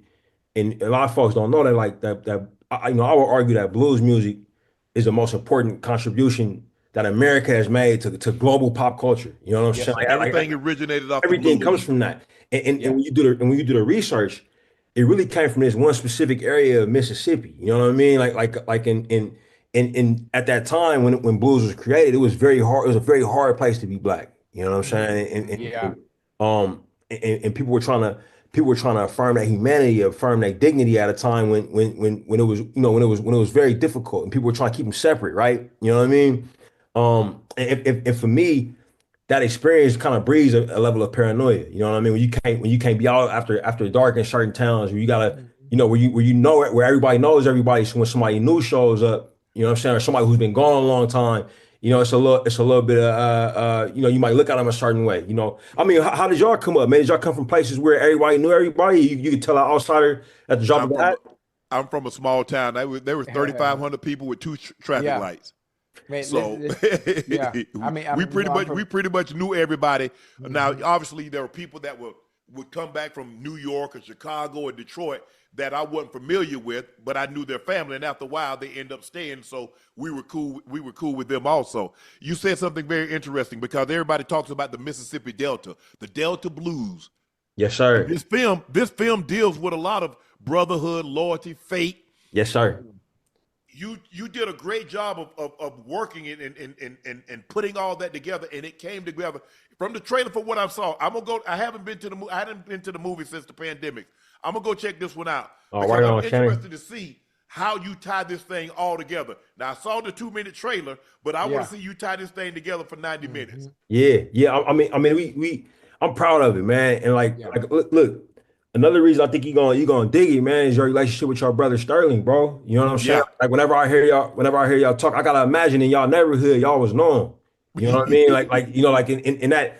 So these twins, it's Stack and smoke. yeah, smoke and stack. It's an archetype, right? Like every Yeah. neighborhood I ever been in had a set of twins that everybody knew that was kind of notorious. You know what I'm saying? Yeah. And we plan on that.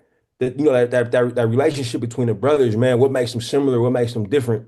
Mhm. I think Mike just did a beautiful job with it, man. I think you really gonna enjoy it. Anybody who got that type of relationship, you know what I'm saying? Yeah. Got a big brother, got a little brother. Gonna really feel this movie. I think on a different level. I like it. I got one more question, man. After creating something like this, something that's so bold, so different, and you're pushing boundaries, with most of your work and your craft. And again, I'm gonna tell you, I'm gonna harp on it because I've never had a chance to actually tell you. Now I do. I'm gonna make sure I let you know I'm a huge fan of everything you've done, and I'm really excited for this. But do you see yourself continue to push boundaries with more genre films? Or just I don't want to be too nosy, but what's next? All right, we got another Creed coming. If we do got another Creed coming, I want to shoot my shot real quick. I Oh can yeah, I can be yeah. like the final boss Yeah, and we you got we gotta got we got rejoin. another Creed coming for sure. Oh, let me Yeah. know. Mike's gonna direct that. So yeah, absolutely, bro. Like I think we love to make something happen for you. But the other piece for me is I want to work a long time, bro. Yeah. I want to make all types of stuff, man. Mhm. And I do love working in the genre space. This was my first like movie with out and out horror elements, and bro, I Right. gotta tell you, it's very addictive. You know what I'm saying? Yeah. The idea of doing something else that isn't this much fun. It kind of frightens me a little bit, man. But we'll see, man. We'll put this out to the world and Yeah. see how people respond, and then we'll go from there. But I'm definitely not closing the door on doing more genre work for sure, man. It was just too much fun, Ocho, for real. Right. I like it. Yeah, I but you like know it. what, Ryan? When I look at it and I think about like you did Fruitvale, you've done Creed, you've done Black Panther, now you're in this genre. It's kind of like Spike, because Spike has kind of been all over the place. He's Yeah. done Malcolm X, he's done Hurricane, he did Devil in Blue Dress, he's done the Harlem Blues, he's done Inside Man, he's done I think I think he did Man on Fire. No, that was He did he that was did he, he Ridley did 20 Scott. Hey, he did hey, 25th hour. 25th hour, yes. Yep. So he's kind hey, of been, is that kind of the hey, direction? Like, look, I don't want hey, y'all to Unc. pigeonhole me in there and saying, oh, he only does, 100%, if this a comedy, this is Ryan. 100%, If it's yeah. something to do with Marvel or Black Right. Panther, this got to be Ryan. You want to be like multifaceted. You don't want to be tied down or pigeonholed or typecast for any particular type of movie. Right. That's absolutely correct, man. Spike's a big hero of mine, man, a mentor. Same with John Singleton. You know what I'm saying? Yeah. Big hero, mentor. And then stepping outside of our community. Right. I love filmmakers like Steven Soderbergh. You know what I'm saying? Where Yeah. you never know what they're gonna do next. Right. But you gotta it's gonna be quality. You know what I'm Yes. saying? If and I do definitely want to continue to push myself, but also push the medium forward, man. You know what I'm saying? Like it's a blessing to be able to work in a space where you get to work on things that are fresh, work on things that haven't been done before. For instance, with this film, this is the first time that an IMAX camera has been combined with a ultra Ooh. panavision lens. Right. So it's the same camera work, same camera package that was used on Quentin Tarantino's film, The Hateful Eight. Oh, Um, Yeah. that was great. yeah, That yeah. was So good. we combine That was that good. with the traditional IMAX film camera, first time ever. You know what I'm saying? Yeah. So getting a chance to break new ground and do that with people of color on the screen. Right. You know what I mean? In a story set in the Mississippi Delta, man, it's a great honor to be able to do something like that. You know what I mean? And it helps me to be motivated. It helps me to stay sharp. And I'm getting to work with people who I've been working with for a long time, and it's just amazing. Man, that's dope. I don't want to be too presumptuous of this, but I saw something and it seems like I forget the two brothers, but it's two brothers, Ocho, and one of them might be cast. I want to throw my hat in for T'Challa. I want to throw my hat in. I'm just throwing my Hold hat in. on, man. Hold on. What you doing? Hold on. Hey, Oh. Ryan, I want to throw my hat in the mix. Hey man, get it in there. Hey man, we can talk about it, man. Hey. Oh, how you gonna take my Stilo? Can I get my role first in Creed? Okay. Oh, you want to be one of the fighters that Creed fight? Yeah. Okay. Yeah. Yeah, you got to think. I got an extensive background in combat sports, so it would be perfect to be able to transition. So I ain't really got to play no character. I can just be myself. Hey, popping that thing as Ocho, huh? I feel Yeah. it, bro. Yeah, Aldis Hodge. That's his name. Aldis Hodge. Oh, all this Hodge. Oh, yeah. I mean, they had him already in the uniform. I was like, okay, yeah, he could definitely pass for T'Challa. Yeah. He could. Yeah. No, all this big shouts out to Aldis, man. He incredible. You know, he make watches too, bro. Does he? But like straight up knows how to make watches, bro. Right. Wow. Like a genius, bro. You know what I'm saying? Ryan, were you as a kid? Were you in the comics? Were you a superhero fan? Yeah, big time. I had an older cousin. You know, I'm the oldest of 3 boys, so I didn't have no big brothers. I always been looking for one. You know what I'm saying? So I had an older cousin who was 7 years older than me, who was a big comic book head, and I got into him just because I thought he was cool. You feel me? So so that was when I started reading them. But I did always read them. Like I took a break from 'em a little bit when I got serious about sports. Right. So we would still watch the cartoons, what have you, but it was, you know, it was all school and ball for like, you know, from I would say from like 8th grade, like 9th grade, maybe to my senior year of college. And when I went back to film school, I got back into them. You know what I mean? Do you collect them? Man, that's a great question, bro. I honestly I do, man. Like but not actively, bro. Like what happens now is like I'll go to Comic Con for work, and I'll go. They got basically a floor, you know, where you can go buy anything. Trade, buy, sell, yeah. I go in there, hit the floor, and cop one or something. You know what I mean? But it's been a while since I've been in the comic book store, man. I'm not gonna hold you. Give me your top 5 superheroes. Ooh, shit. All right. I'm gonna go fast. I'm not gonna overthink it. I'm gonna go to T'Challa #1. Okay. And then I'm gonna go Wolverine. Okay. #2. Can I put villains in it? You can. Yeah. All right, I got Magneto #3. You got who? Magneto? Magneto. Yeah. Yeah, I got Magneto #3. I got all right, I'm gonna go deep cut. I'm gonna go deep cut.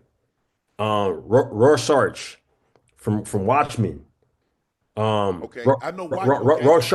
Rorschach Okay. from Watchmen. And then I'm gonna go Rogue. Okay. Oh, I that's like Rogue number That's a good 5. one. Yeah. Rogue is gas, bro. Like the take our glove off, touch you, take your powers, knock you out. I mean, that's pretty solid. I'm surprised you really didn't go with a lot of the old like Superman. Batman ain't no superhero. He can't do ish without that belt. Bro, Batman was a dog for me though, bro. Like the fact that I'm saying this without saying Batman is crazy because that was man, that was the one for us because they had the animated series. Yeah. And we used to mainline that. I had a homie from Fresno who played DB, incredible defensive back. He a coach now. Man, me and him during fall camp, bro. We went half on the DVD pack, and during them double days, we would ride back to his girl house and watch the movies in between double days, bro. She'll make a little food for us, bro. We on the couch, bro, taking it back to 8th grade with it, you know. Yeah, that's live. That's live. So Black Panther 3. How long we gotta wait? Not long. Yeah, not long. I mean, there's been a lot of rumors circulating that Denzel gonna be in it. Yeah, I mean, I don't know. That's what the word in the street. Yeah. I have a head. Yeah. Street talking. Yeah. Street talking. Yeah, I've been dying to work with Denzel, man, and I'm hoping we can make that happen. But I got every intention on working with him in that movie, and he as long as he interested, man, it's gonna happen. Wow. But you know he a living legend, man, and He is. and a great mentor for so many of us. You know, like he all about looking out for us now, man. You know what I'm saying? And what an example, bro, for how to live, man. He got his family around him, his children, Yeah, man. like Him everybody and around him Pauletta, he's solid. been with Pauletta for 40 plus years. Oh, Yeah. John David used to train with me in Atlanta. I had retired, but he was down at Morehouse, and the trainer that trained me bring him to the track. We, tell him how to do certain things. Yeah. So I've known that family for 20. That was I retired, so like 20 plus years. Yeah. So and Denzel is great. His wife Pauletta, Yeah. John David, man, they're unbelievable. Yeah, so Unbelievable people. RC, I just seen Denzel. I wasn't able to actually. I was able to let him know I was there, but he wasn't taking no visitors. It didn't matter. It didn't matter who you were. I was able to see him last week in New York. I went to see Othello. Yeah. He don't play when he on Broadway, bro. No. Yeah, when he on Broadway, he in a different zone, bro. Oh yeah. How was the play? Oh man, beautiful. Listen, I took drama. I took drama in high school, so that's why I still have a love for drama and the arts and theater and dance. So I really Bullshit. Excuse me. Huh? Come on, Unc, man, stop playing, right? Man, listen, Unc, you already know because hey, Unc, you can hear me talk when I talk about certain things. You already know it's something I really like now.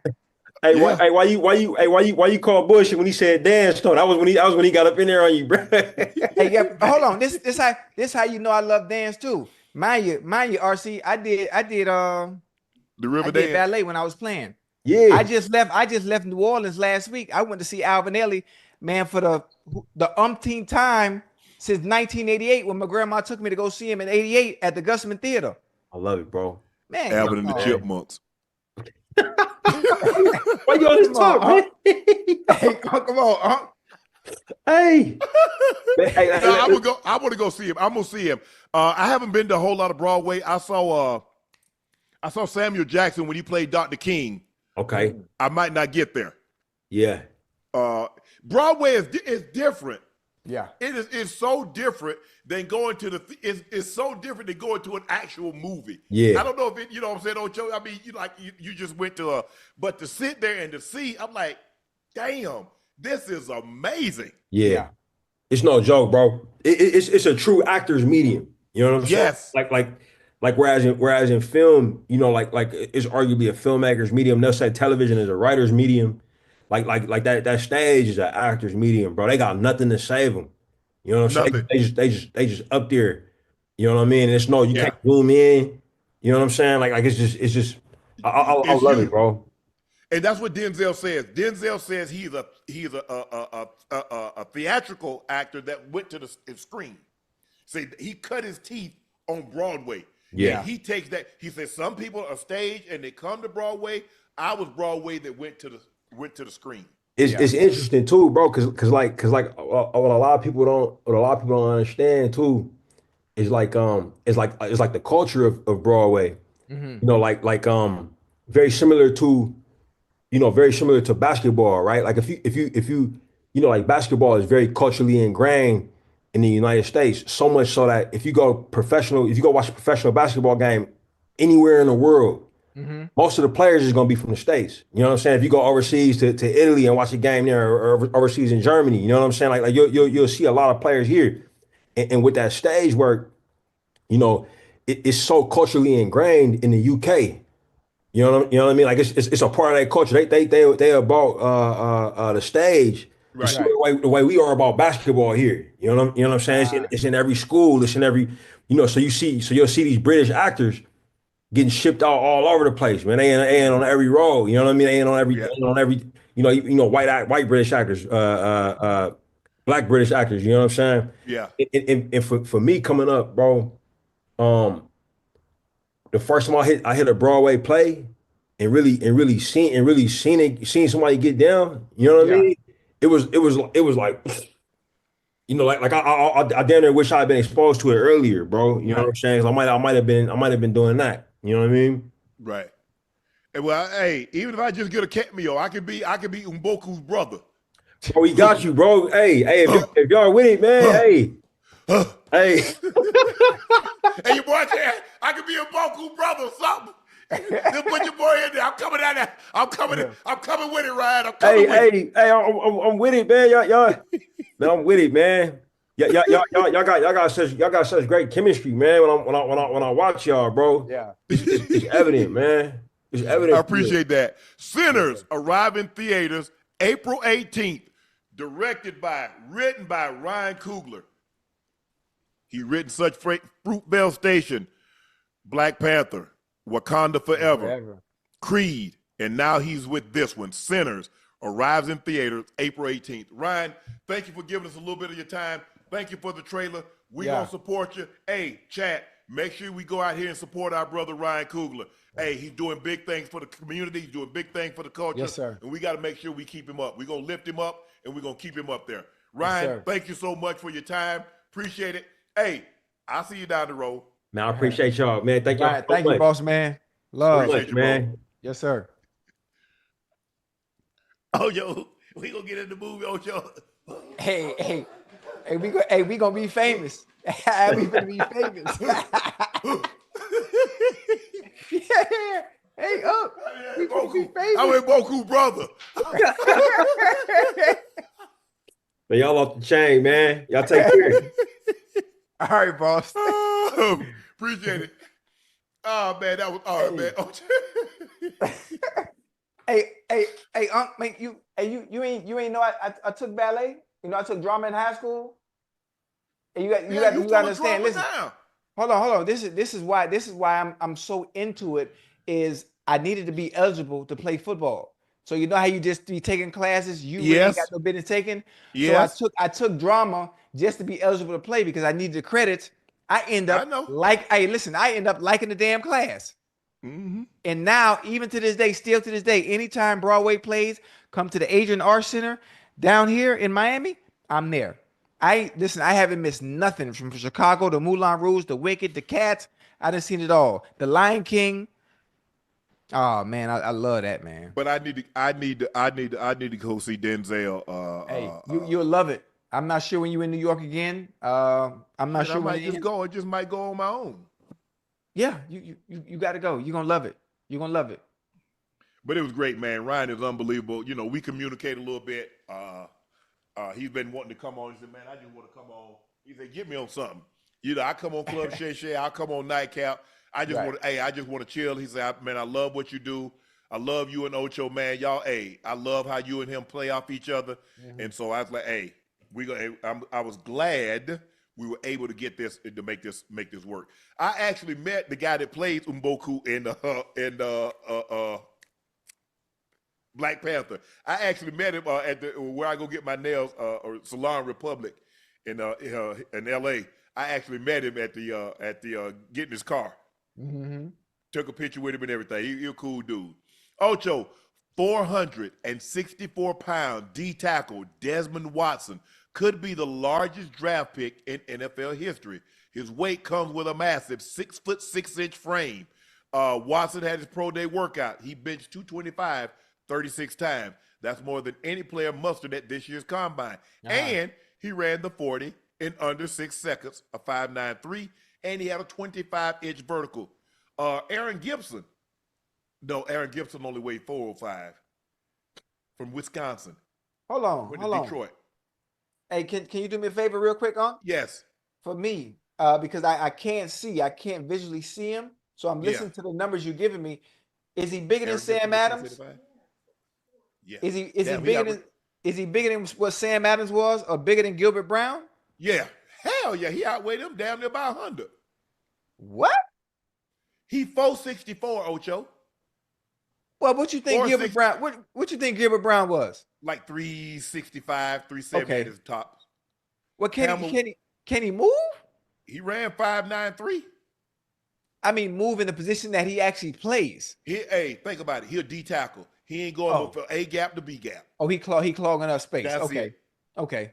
Hey, somebody in the AFC East need to drive. NFC East stop the push. Yeah. Put his ass over the center. Yeah. Say, look here, you got the guard in the center. Well, listen, push your ass back. Listen, Cincinnati, we need help on defense, and obviously we can start at the defense. We can start right there on that defensive line. Bring him on down there, clog that thing up. If I'm not mistaken, I think at one point in time he was almost 500 pounds, wasn't he? Didn't he lose like 40, 50 pounds, Ash? Desmond Watson. I think I heard him talking about that he was like almost 500, like really close to 500 at one point in time. Oh, they go. Hey, listen. Depending on where you go, they gonna get that weight up off of him. They gonna get some of it up off of him. Hey, at some point, hey, Ocho. I mean, you might get him down. You ain't getting him under 400 Yeah, I mean, listen. Get him a little unless you lower. put him on that Zempic. Yeah, get him a little. You put him on that Zempic. That's the only way you gonna get up on it. Hey, Ozempic, semaglutide, trizepatide. That's all. Hey, that hey. And at 464, hey.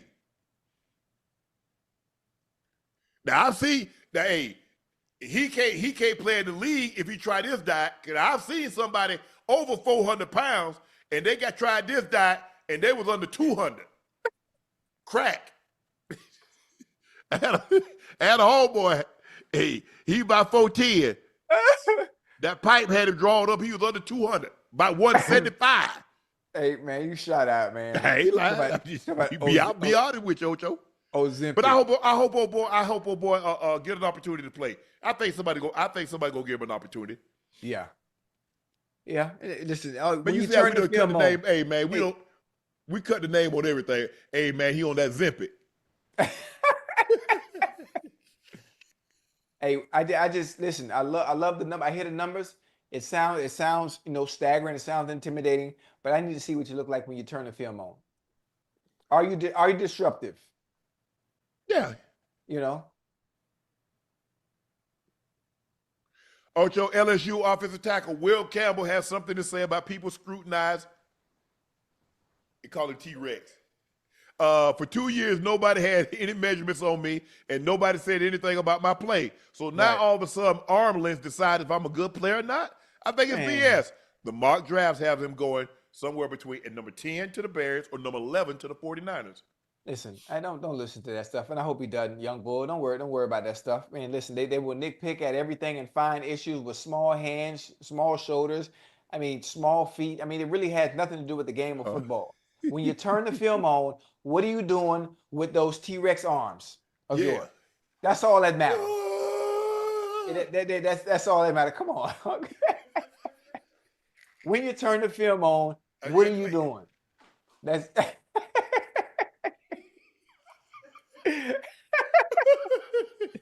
hey, he's good. He going early. He gonna be off the board. He's gonna be a great player for somebody. for sure. Man. He's gonna be a great player for somebody. Ocho, check this out. Granny said, F your little basketball game. Ocho, watch this video.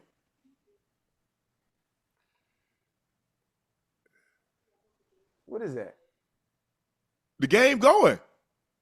Who was that walking across the court? That's Granny. Granny had to get to the other side. Granny said, I ain't walking around no court. That's too far. I'm walking right through.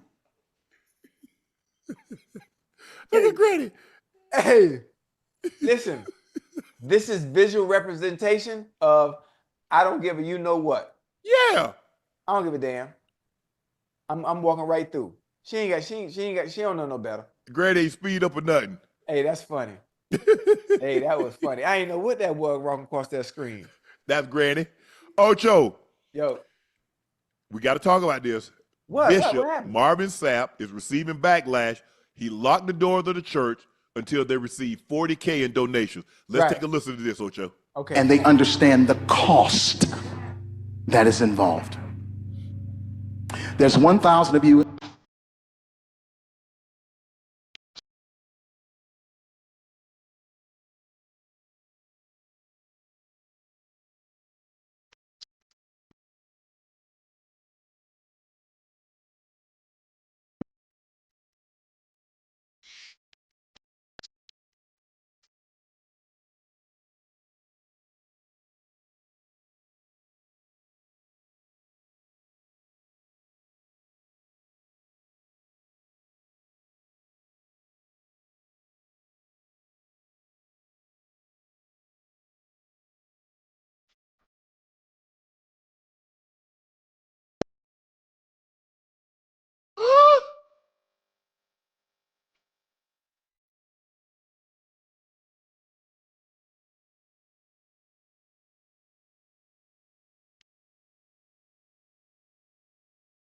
You'd give $20. This is easy, saints. Hey, but that's always been the church. That's always been the church. But see, they used to teach That's faith, Ocho. always been the church. I grew up in a church. You know that offering plate that come around about 2-3 times now. They said, but the Lord said, give what you can. He Right. didn't put no number on it. Oh no, Where in the Bible they say? He say when you tithe. 10% of your earnings now. Yes. 10% of your earnings. Now he will say in Malachi, I think it's through Malachi 3:8-11. He Come said, on will now. a man rob God? He answers the question because Yes, he sir. already know what you're gonna do. He Yes, said, sir. yeah, where would I rob you? He said, in tithe and in offering. Ooh. He said, bring your tithes to the storehouse, and I'll open up the windows of heaven and pour you out of blessings that you will not be able to receive. That's what he said. Now, he ain't tell these jacklegs to be coming up here talking about, hey, see, what they preaching is prosperity. Yes, sir. Yes, sir. But see, that's why I'm going to go into the ministry. Come on now, you cooking now. Ocho. Yeah. Hey, Ocho. Yes, sir. I'm going to pass the plate around. I'm going to pass the collection plate. Now, look here. Ocho. Hey, don't put no change in the collection plate. Yeah. God don't like noise. Yeah, God don't like God no don't noise. like noise. Hey, paper. Listen, I need to go into the back. Listen. Hey, you know Marvin Sapp. Now the church. That's part of the building fund. The church need new windows. You ain't gonna tell me how much. You're not gonna tell me how much to give. He need a Rolex. Oh, he need a jet. Oh, he need a Rolls Royce. He need a Bentley. Yeah. Oh, he ain't gonna have a better. He ain't gonna have. If I'm working harder, he ain't gonna have a better car than me. Not that I'm donating to.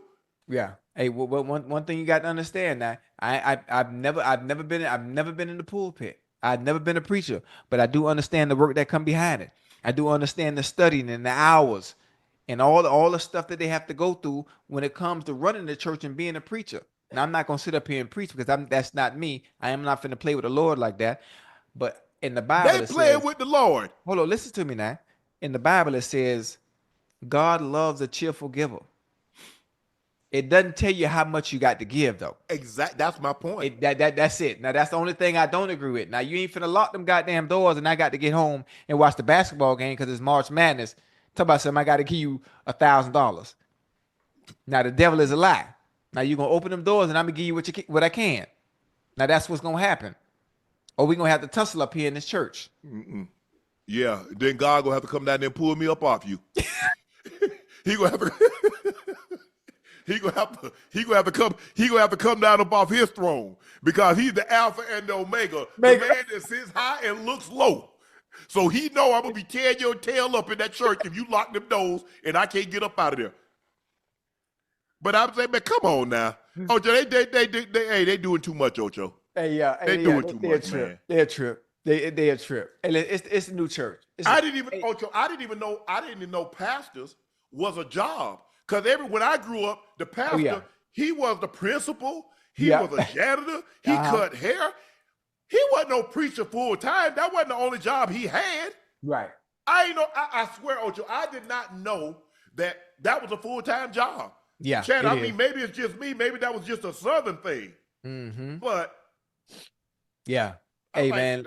My pastor was a teacher at the school, or he was the principal, or he was the custodian, he was the barber. Yeah.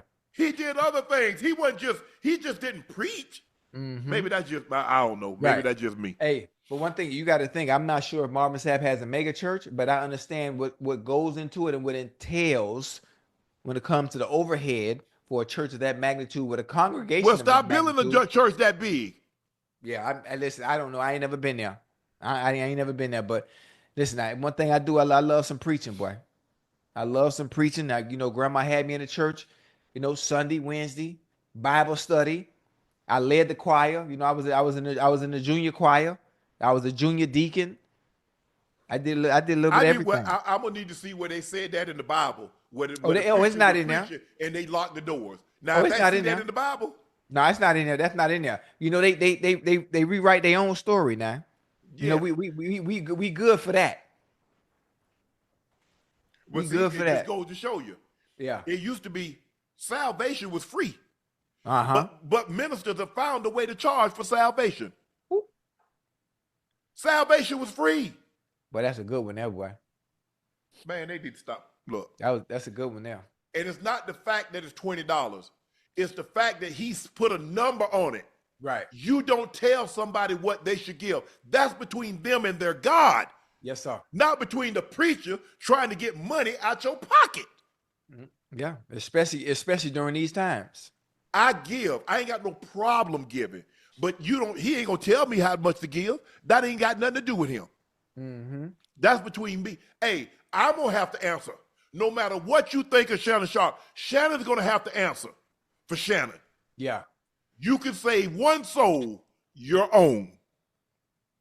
Yeah. You trying to tell me what I need to do. I'm gonna have to give an account for this.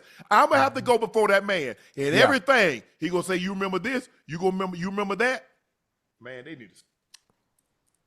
Man, I don't be liking that, Ocho. I don't. Listen, I'm with you when you're right. I'm with you when you're right. Now, I'm not getting too upset about it because I come from the Baptist church. You know, I've been there. I know what it's like from a little one until I was a senior. I remember sitting on them benches. We had wooden benches. You slide too much, you might get a splinter in your butt. We didn't have no cushion. We didn't have no cushiony seats. It leaked. They revamped it, but it was a church, and you felt the Lord come in there. Now they done got all these fancy things. Lord, like, I ain't coming by here. Yeah. Y'all play it in my name. Now, hey, y'all gonna have the answer for this. Hey, them were some good days, Unc. Now you got. I mean, just you mentioning that video just bring back memories at church with Grandma in Overtown. You know about Overtown, right, in Miami? Yeah. Mount Olivet Baptist Church. I'll never forget Reverend Clark. And then as I got a little older, my first pastor's name was Reverend Clark. For real? Yeah. Now, as I got a little older, you know, Miami Northwestern, where Teddy Bridgewater just won a national championship. Yeah.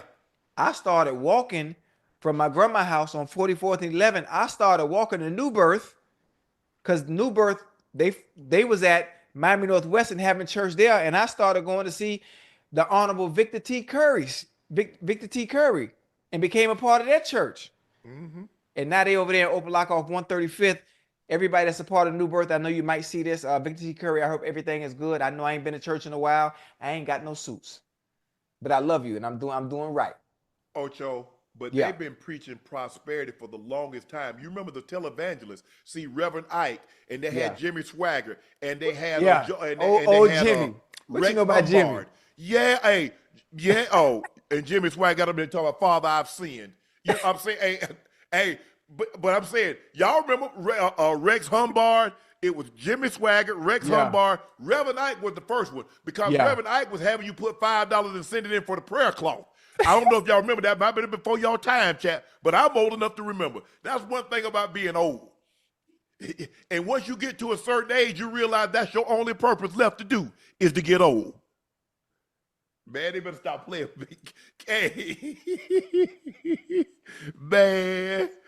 Hey, that was classic. Goddamn Jimmy Swagger. Boy, I remember Jimmy. Yeah. Oh, Man, I say, man, look here. That's man, funny. Like I said, I give. The Lord knows you bless me. Yeah. And I don't have no problem. At all. And not only do I give to the church if people in need. Yeah. That's me. Hey, That's I me. done help people in the wildfires that happened in California. Yes, sir. Hey, Shannon, you know, me and my mom ain't got nowhere to go, Shannon. Right. I get you a place for a couple of months. It is. That's it. Hey, That's all it takes. I've never. That's the way that's the way my grandmother would give people her last. I'm like, why you give that? Hey, they ain't got nothing to eat. Hell, Right. we don't either. You know, we gonna be okay. We got some rutabagas, and you know we can make some crackling. But no, let them make rutabagas. Right. Give them what we gonna eat, and then we can go to the supermarket and we get some hot dogs. Mm-hmm. But that ain't how Mary Porter was. She say, son, you know, hey, one day God will bless you. Yeah. Hey, listen. She believed, Ocho, she really, truly Yeah. believed in that. Right. Hold on. I believe in that and always have. You know, you remember when I used to do the tipping all the time, Yes. and I would put Proverbs. Certain the generous person will always. I stopped doing it because I kind of got in trouble because people seeing me do that and give the others, so they complaining. Well, why you not sending more to me if you got extra to give the strangers? I stopped doing it altogether. You know. So anyway, but But I that's the think same. That's the same thing, Ocho. When we gave to Southern, right. man, why did you say, bro? Come on, man. Oh yeah, yeah. Man, Yeah. what about A&T? What about this? What about, bro? Yeah. So it's I And stopped. I first and stopped. foremost, Savannah State gets my undivided attention. They Right. first on the list. Right. No matter what. That's yeah, absolutely. And I love HBCUs. I'm Yes, sir. matriculated. Yes. And I got a degree from Savannah State. But first and foremost, I'm here sitting in this seat because a lot of people at Savannah State, Haynes Walton, Norman Elmore, Claire Baines, Joyce McLemore, Joanne Green, Steve Smith, Gay Hewitt, they believed in me. Yeah. They believed in me. So, man, please. But I've always been like that, Ocho. I've always, when I got money, I used to go back and tithe and make sure my grandma, give me something to put in the church. I give my grandma, you want me to put all this in church? You say give you something to put in church.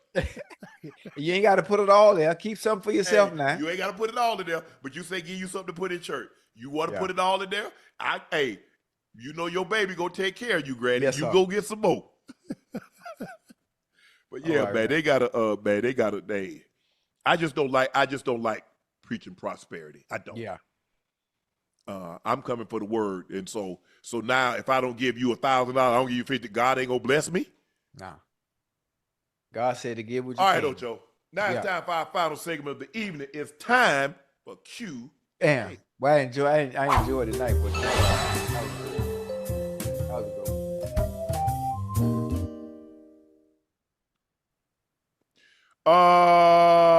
Ragnar Cows 4 said, you got to blame JJ for that. JJ wasn't on the court. JJ didn't tell LeBron to gamble. JJ didn't tell LeBron to turn the ball over. They had a 5-point lead with 12 seconds. They had a 2-point lead. They ended up being down by 1 with 6 seconds. They had a lead with 3 seconds, and the team didn't have a timeout. That ain't on JJ, bro. Yeah. LeBron James, Bonnie James, Bryce James, Bulls in 5. Great Edwards, LeBron should focus on winning games instead of picking fights with reporters. He's hurting the team right now. He's hurting his team right now. Well, obviously, it wasn't a good look. Like I said, we don't need to get into it. There was more discussion. Stephen had more to say. I don't care to add anything. I don't have anything to add to it. But I think hopefully both of them decide to leave this alone and move forward. LeBron needs to focus on these last 9 games and trying to get the best seed he possibly can for the Lakers. Mm-hmm. Don't worry about what Stephen A. said. Stephen A. gonna talk. That's Stephen A.'s job. But hey, now let's focus on what we need to focus on. Derek Giles said, "Hey, Unc, are you going to First Take tomorrow to defend the GOAT? No, hell no. I'm Monday, Tuesday. Your job, you show up on your day off to work? I don't know where they do that at. I don't. Monday, Tuesday. Now, it's normally an itinerary, like, during the fall, Ocho, we went to HBC. You had the HBC tour. Right. But that was already implemented. I ain't coming on my day off. This is my day off. And plus, I already got something on the schedule. They know. I already got something booked. Right. Ocho, you going to be mad. Who? You. Why? What happened? Because I'm going to spar with somebody tomorrow. Like spar? Spar. You know spar. Bop, bop, bop, bop, bop, bop. Who you gonna spar with? Don't worry about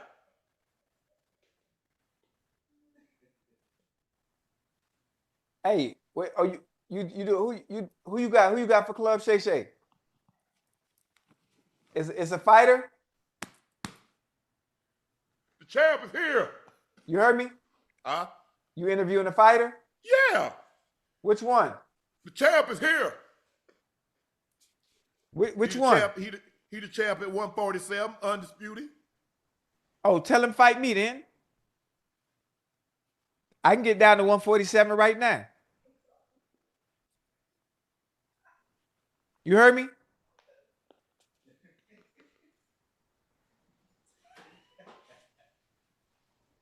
What you think? Undisputed champ at 147. Yeah. That's all right. We good.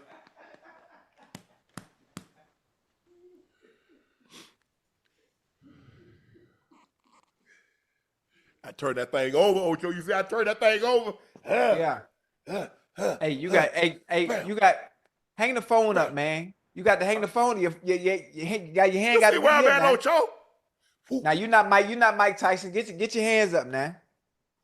Get your hands up. Hey, I put that George Foreman. You see that George Foreman? That phone? Hey, yeah. Hey, that was funny. Yeah. The champ is here. The champ is here. I'm going to turn that thing over, Ocho. Yeah. Okay. You got to keep that elbow up now. You got to keep the elbow up on them hook. Hey, but I also got to keep the thing, because you keep that thing too high, they bang the ribs. Oh yeah. That's why you got to tuck in. You got to tuck in real comfortable. But you got to get, don't give him that square shot. You got to turn that angle, put that angle on. I can't give you that full shot now. All on the set. Hey, I'm gonna teach you everything. Everything you talk about, you're gonna see me do against James.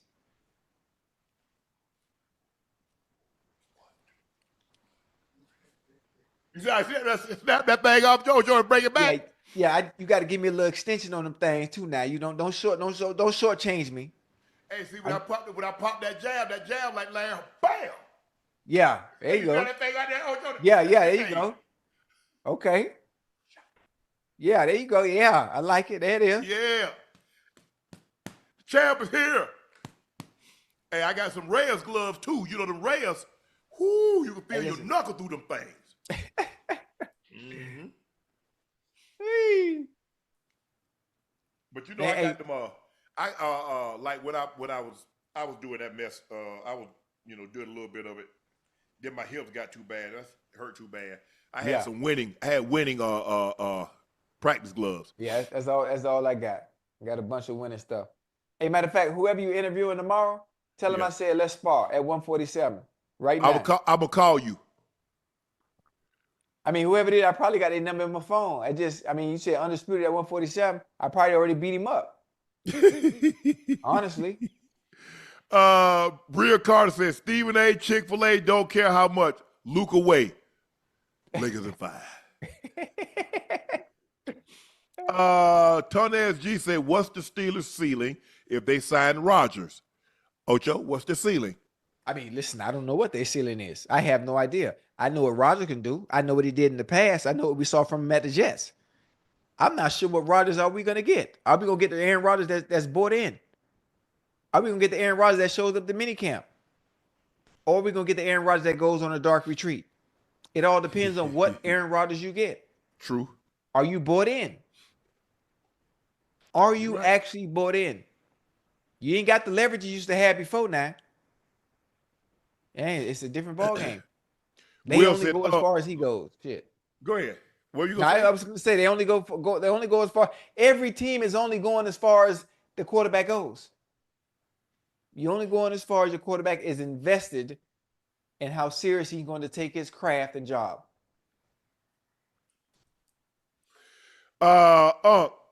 What is the likelihood of owners, or what is the percentage of owners, GMs, executives that actually listen and get advice from sports analyst shows and people that talk sports?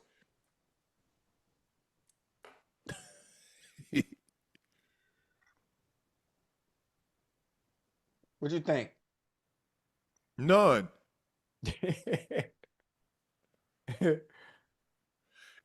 I tell you what, if you listen to them, listen to the fans. Pretty soon you'll be right up there with them. Yeah. Listen to them GMs and people in that football operations that listen to people that talk. Pretty soon you right there next to them.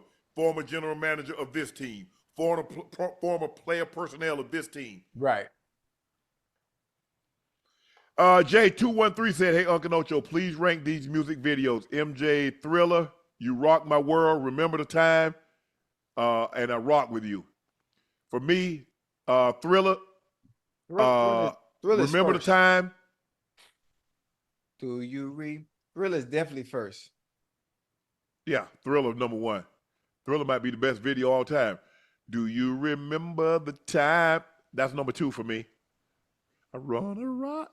You rock my world. Which is the one with Eddie Murphy and all them in it? That's You Remember the Time. Okay, yeah, that's definitely number two. That I go, you know what? I Rock My World is 3 and Rock With You 4. all night. Dr. Frankie L. Bellamy says, fam, Nightcap closing on 2 million subs on Club Shay Shay, almost 4 million. That's just not content, that's culture. Not just views, that's a vision. Congrats, Shay Shay Media. What an accomplishment. Thank you, Dr. Frankie. Hey, man, hey, Jess hit it out the park for us, man. She was unbelievable. Yeah. She was unbelievable. And I'm just trying to figure out, people talking about, ain't nobody watch Amber Rose. They realize Amber Rose did on YouTube did about 4 million views. Andrew Schultz did about 4 million views for nobody to watch him. Yeah. How many people that sit down and have conversation with people on YouTube do 4 million views? You can't listen to people, man. I don't listen. I don't like this person. Oh, you got to come on. You got to come into the comments to say you ain't gonna watch this video. But you in the comments. You know what, Ocho? And one more thing. I want 2 words to be retired in 25. What's that? Diabolical and messy. Messy? Messy. Because every time Shannon going to the store, man, you know Shannon's so messy. Man, Uncle Ocho was talking about that boy. Shannon's so messy, and that's diabolical. Okay, enough.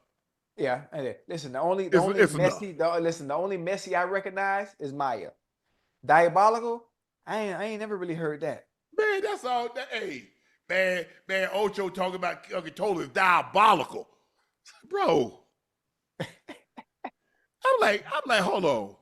Anytime there have been so many people that have the guests that I've had on, and ask them the very same questions that I ask. Right. Everything is fine. Nothing. The minute you ask is a problem. I'm messy. Oh man. And pause. Well, we paused, bro. We used to. Hey, Ocho, you remember we used to be able to Ocho, because you know we talking. Right.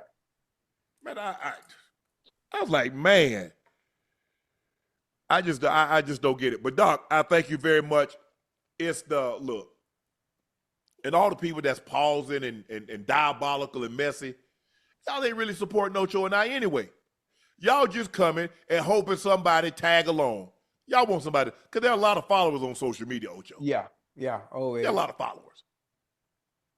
I think Jess was unbelievable. Amber was great. Young Miami was great. Andrew Schultz. I like having different people. If all I had was football players, if all I had was comedians, if all I had was any one group of things, how do you grow? How do you expand the platform? I'm confused. Y'all do realize we're trying to expand. Right. When you go back and look at talk shows that used to be, and they're not as many now, but when you go back and look at Phil Donahue, and you look at Oprah, you look at Ricky Lake, and you look at Jenny Jones, and you look at all those, they had different people all the time. Yep. You have to have that. That's how you grow. That's how you expand. Yeah. But I think different y'all background, different background, different ethnicities. Yes. You got to have that. Hey, and young man, bro, I ain't never asked for nobody. I ain't got nobody. No, we have a great time. I go with how they go. Hey, young Miami was flowing, we gonna flow. Amber Rose flowing, we gonna flow. Cash Doll, we gonna flow. Certain people, they want to keep it strictly, we gonna keep it that. Right.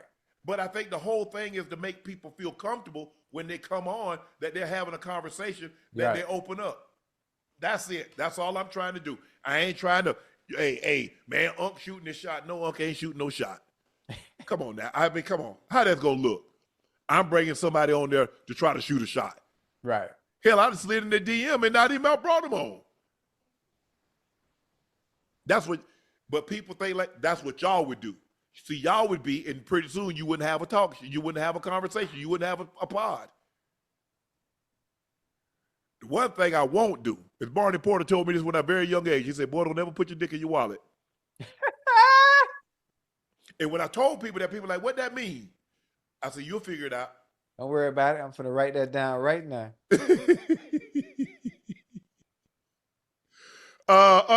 D Chat said, Unc Ocho, it's my wife's birthday today. Can you guys please give KC a shout out? Even though we're beefing, I still love her. Thanks, guys. Hey, KC. Happy birthday, KC. Put that aside. D Chat, just for the night. Hey, like Luther Vandross used to say, if only for one night. It's your birthday. Hey, y'all can go back to be like Tom and Jerry. Hey, y'all can beef tomorrow. But tonight, put all that aside and do right by your man. That's all you got to do. Just give it, just it's good. I mean, come on now. It can't be that bad. You never know. Retired Deputy Chef said, what's the one thing you wish you knew about love in your 20s that you understand now? What's more important, a partner loyalty, peace, and passion? Peace. Loyalty. Peace. Because if she gives me loyalty, I'll be at peace. Man, peace. I ain't trying to hear that. Oh, you want peace? Man, peace. And somebody beating your walls down while you in peace. Okay. Man, she not even with me. That's why I got damn peace. So I don't care who beating them down. Shit, you ain't mad. That's her. That's your responsibility. I ain't talking about your situation. Oh no, I ain't talking about mine. I'm just saying. No, I'm saying in general. You said peace. That's the peace. Since when do you have peace if you have someone in your space? You don't have no peace. Yeah, that's what you're supposed to have, Ocho. And we never get it. That don't mean you stop looking. Nah, don't mean you stop searching. Hold on, I'm good. Oh, I'm good now. I got peace now. Sir K said, my guys, 2 questions. Ocho, I know it's early, but what are your early predictions of who will win FIFA World Cup 2026? Can the U.S. win it? And Sterling versus Ocho, who is the X, who's the Z? My brother played the Z. Ocho was an X. My brother played the Z. Jerry, my brother played the Z. They played the Z position. Who you got, Ocho, World Cup 2026? Woo! That could be a good one, boy. I mean, I would love USA. I would love USA to get a little further than normal. I'm excited to see what they're able to do. But it's going to be very, very difficult for us. Looking at some of the qualifying games they played so far, not dominating against inferior opponents, and I mean that no disrespect. But how are we gonna compete with the Argentinas and the Brazils and the Frances and I don't know. So as far as a favorite now, Argentina is probably a favorite to win yet again, along with some other squads. So I don't know, France maybe.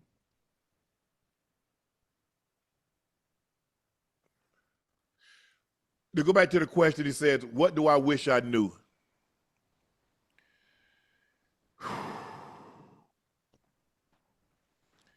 I knew what I needed to know. But I was so driven. I didn't think I could do 2 things. I didn't think I could, Ocho.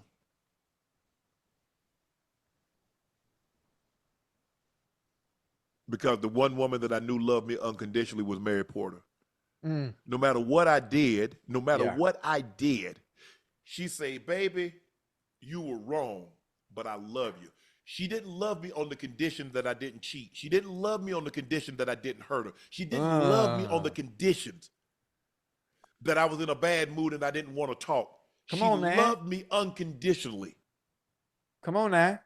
And so for me, I was searching for that and not realizing that I was never going to achieve that. Ever. There were conditions on which my partner was going to love me.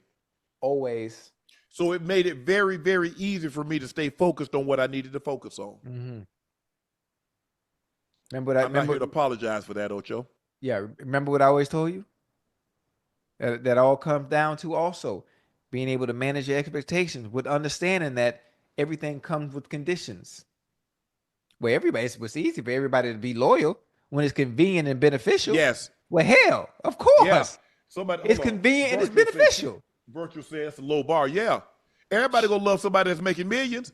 It's easy to love somebody that's making millions because you know what a man told. It was a man and his wife, and she said, Shannon, it's just as easy to love a rich man as it is a broke one. Come on now. Come on. Don't let that go over your head. Come on now. So all this y'all talking, cheating, this and that. It's just as easy for you to love me or pretend that you love me for the situation that I can lift you up out of. Listen, I'm gonna act like I'm in the church. I'm gonna go ahead and exit stage left. Well, y'all. Hey, where your offering plate at? Cause I seen your 5,200 right now. Cause you preaching. Yeah, you heard me. I will see your 5,200 right. I am going to find me someone. Come on now. And they're talking about, you done got old now. You done got old. Yeah, I got old and I got my money. I'd have been young and then got with the wrong one. I'd have been old with no money. And ain't got nobody to take care of me. Now at least I can pay somebody to come take care of me and do things for me that I can't do for myself. There it is. Yeah, it is. Boy, you were cutting up at the end of the show tonight, boy. That wasn't nothing but the word. That wasn't nothing but the word. Oh man. My former teammate, Rodney Irvin Arnold. How he changed the name? 1967, he's from Myrtle Beach. Man. We got to Savannah State together, Ocho. The guy that's and as a matter of fact, he came to Minnesota. This was in 1991. He came and saw me play in Minnesota. Yeah. I think, if I'm not mistaken, I think his wife might have been from Minnesota. But I remember he came, he had a red IROC Z. I remember that. Remember the IROC? Ocho, 5%. Hold on, T-top? Yeah, T-top? Yes. Red. I'm talking about a candy red. Yeah. Yeah, I had a T-top. Had the IROC on the side, but I want to send my thoughts and prayers out to his family. Rest in peace, Spivey, and to all the family, friends, and loved ones that's been impacted by this sad passing of my former teammate and friend, Rodney. Rodney, rest in peace, bro. SSC miss you, man. T5 always.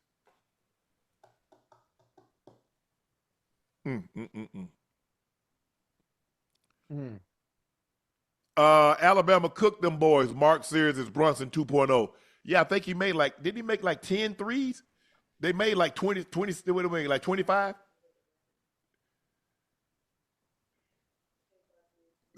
Wow. That's it.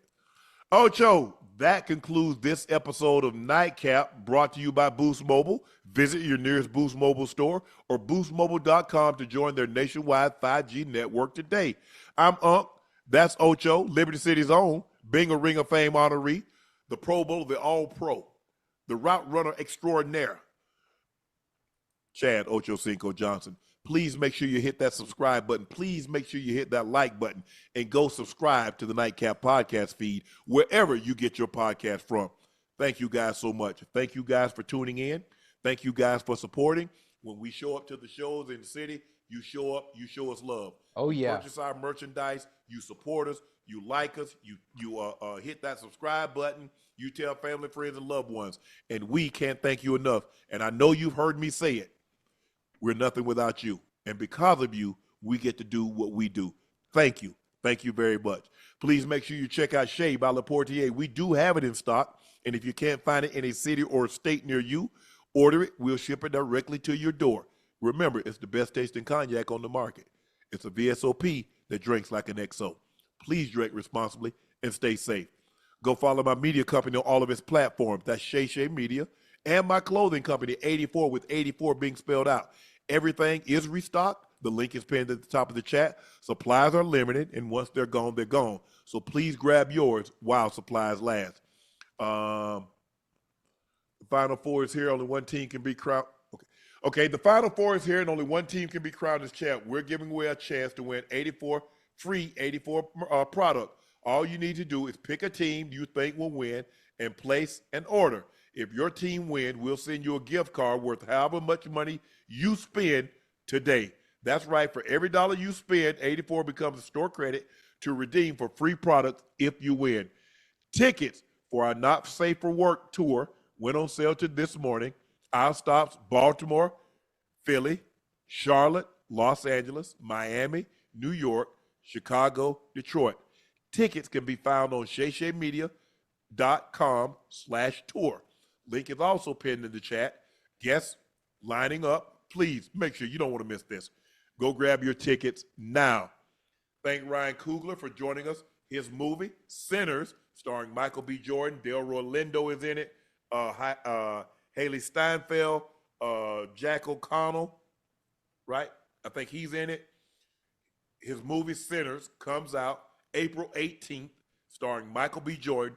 Hey, let's support the brother. Let's make sure he knows that we got him. Thank you guys for joining us for another episode of Nightcap. I'm Unc. He's Ocho. We will see you on Sunday. Thank you guys for joining us. I love you guys.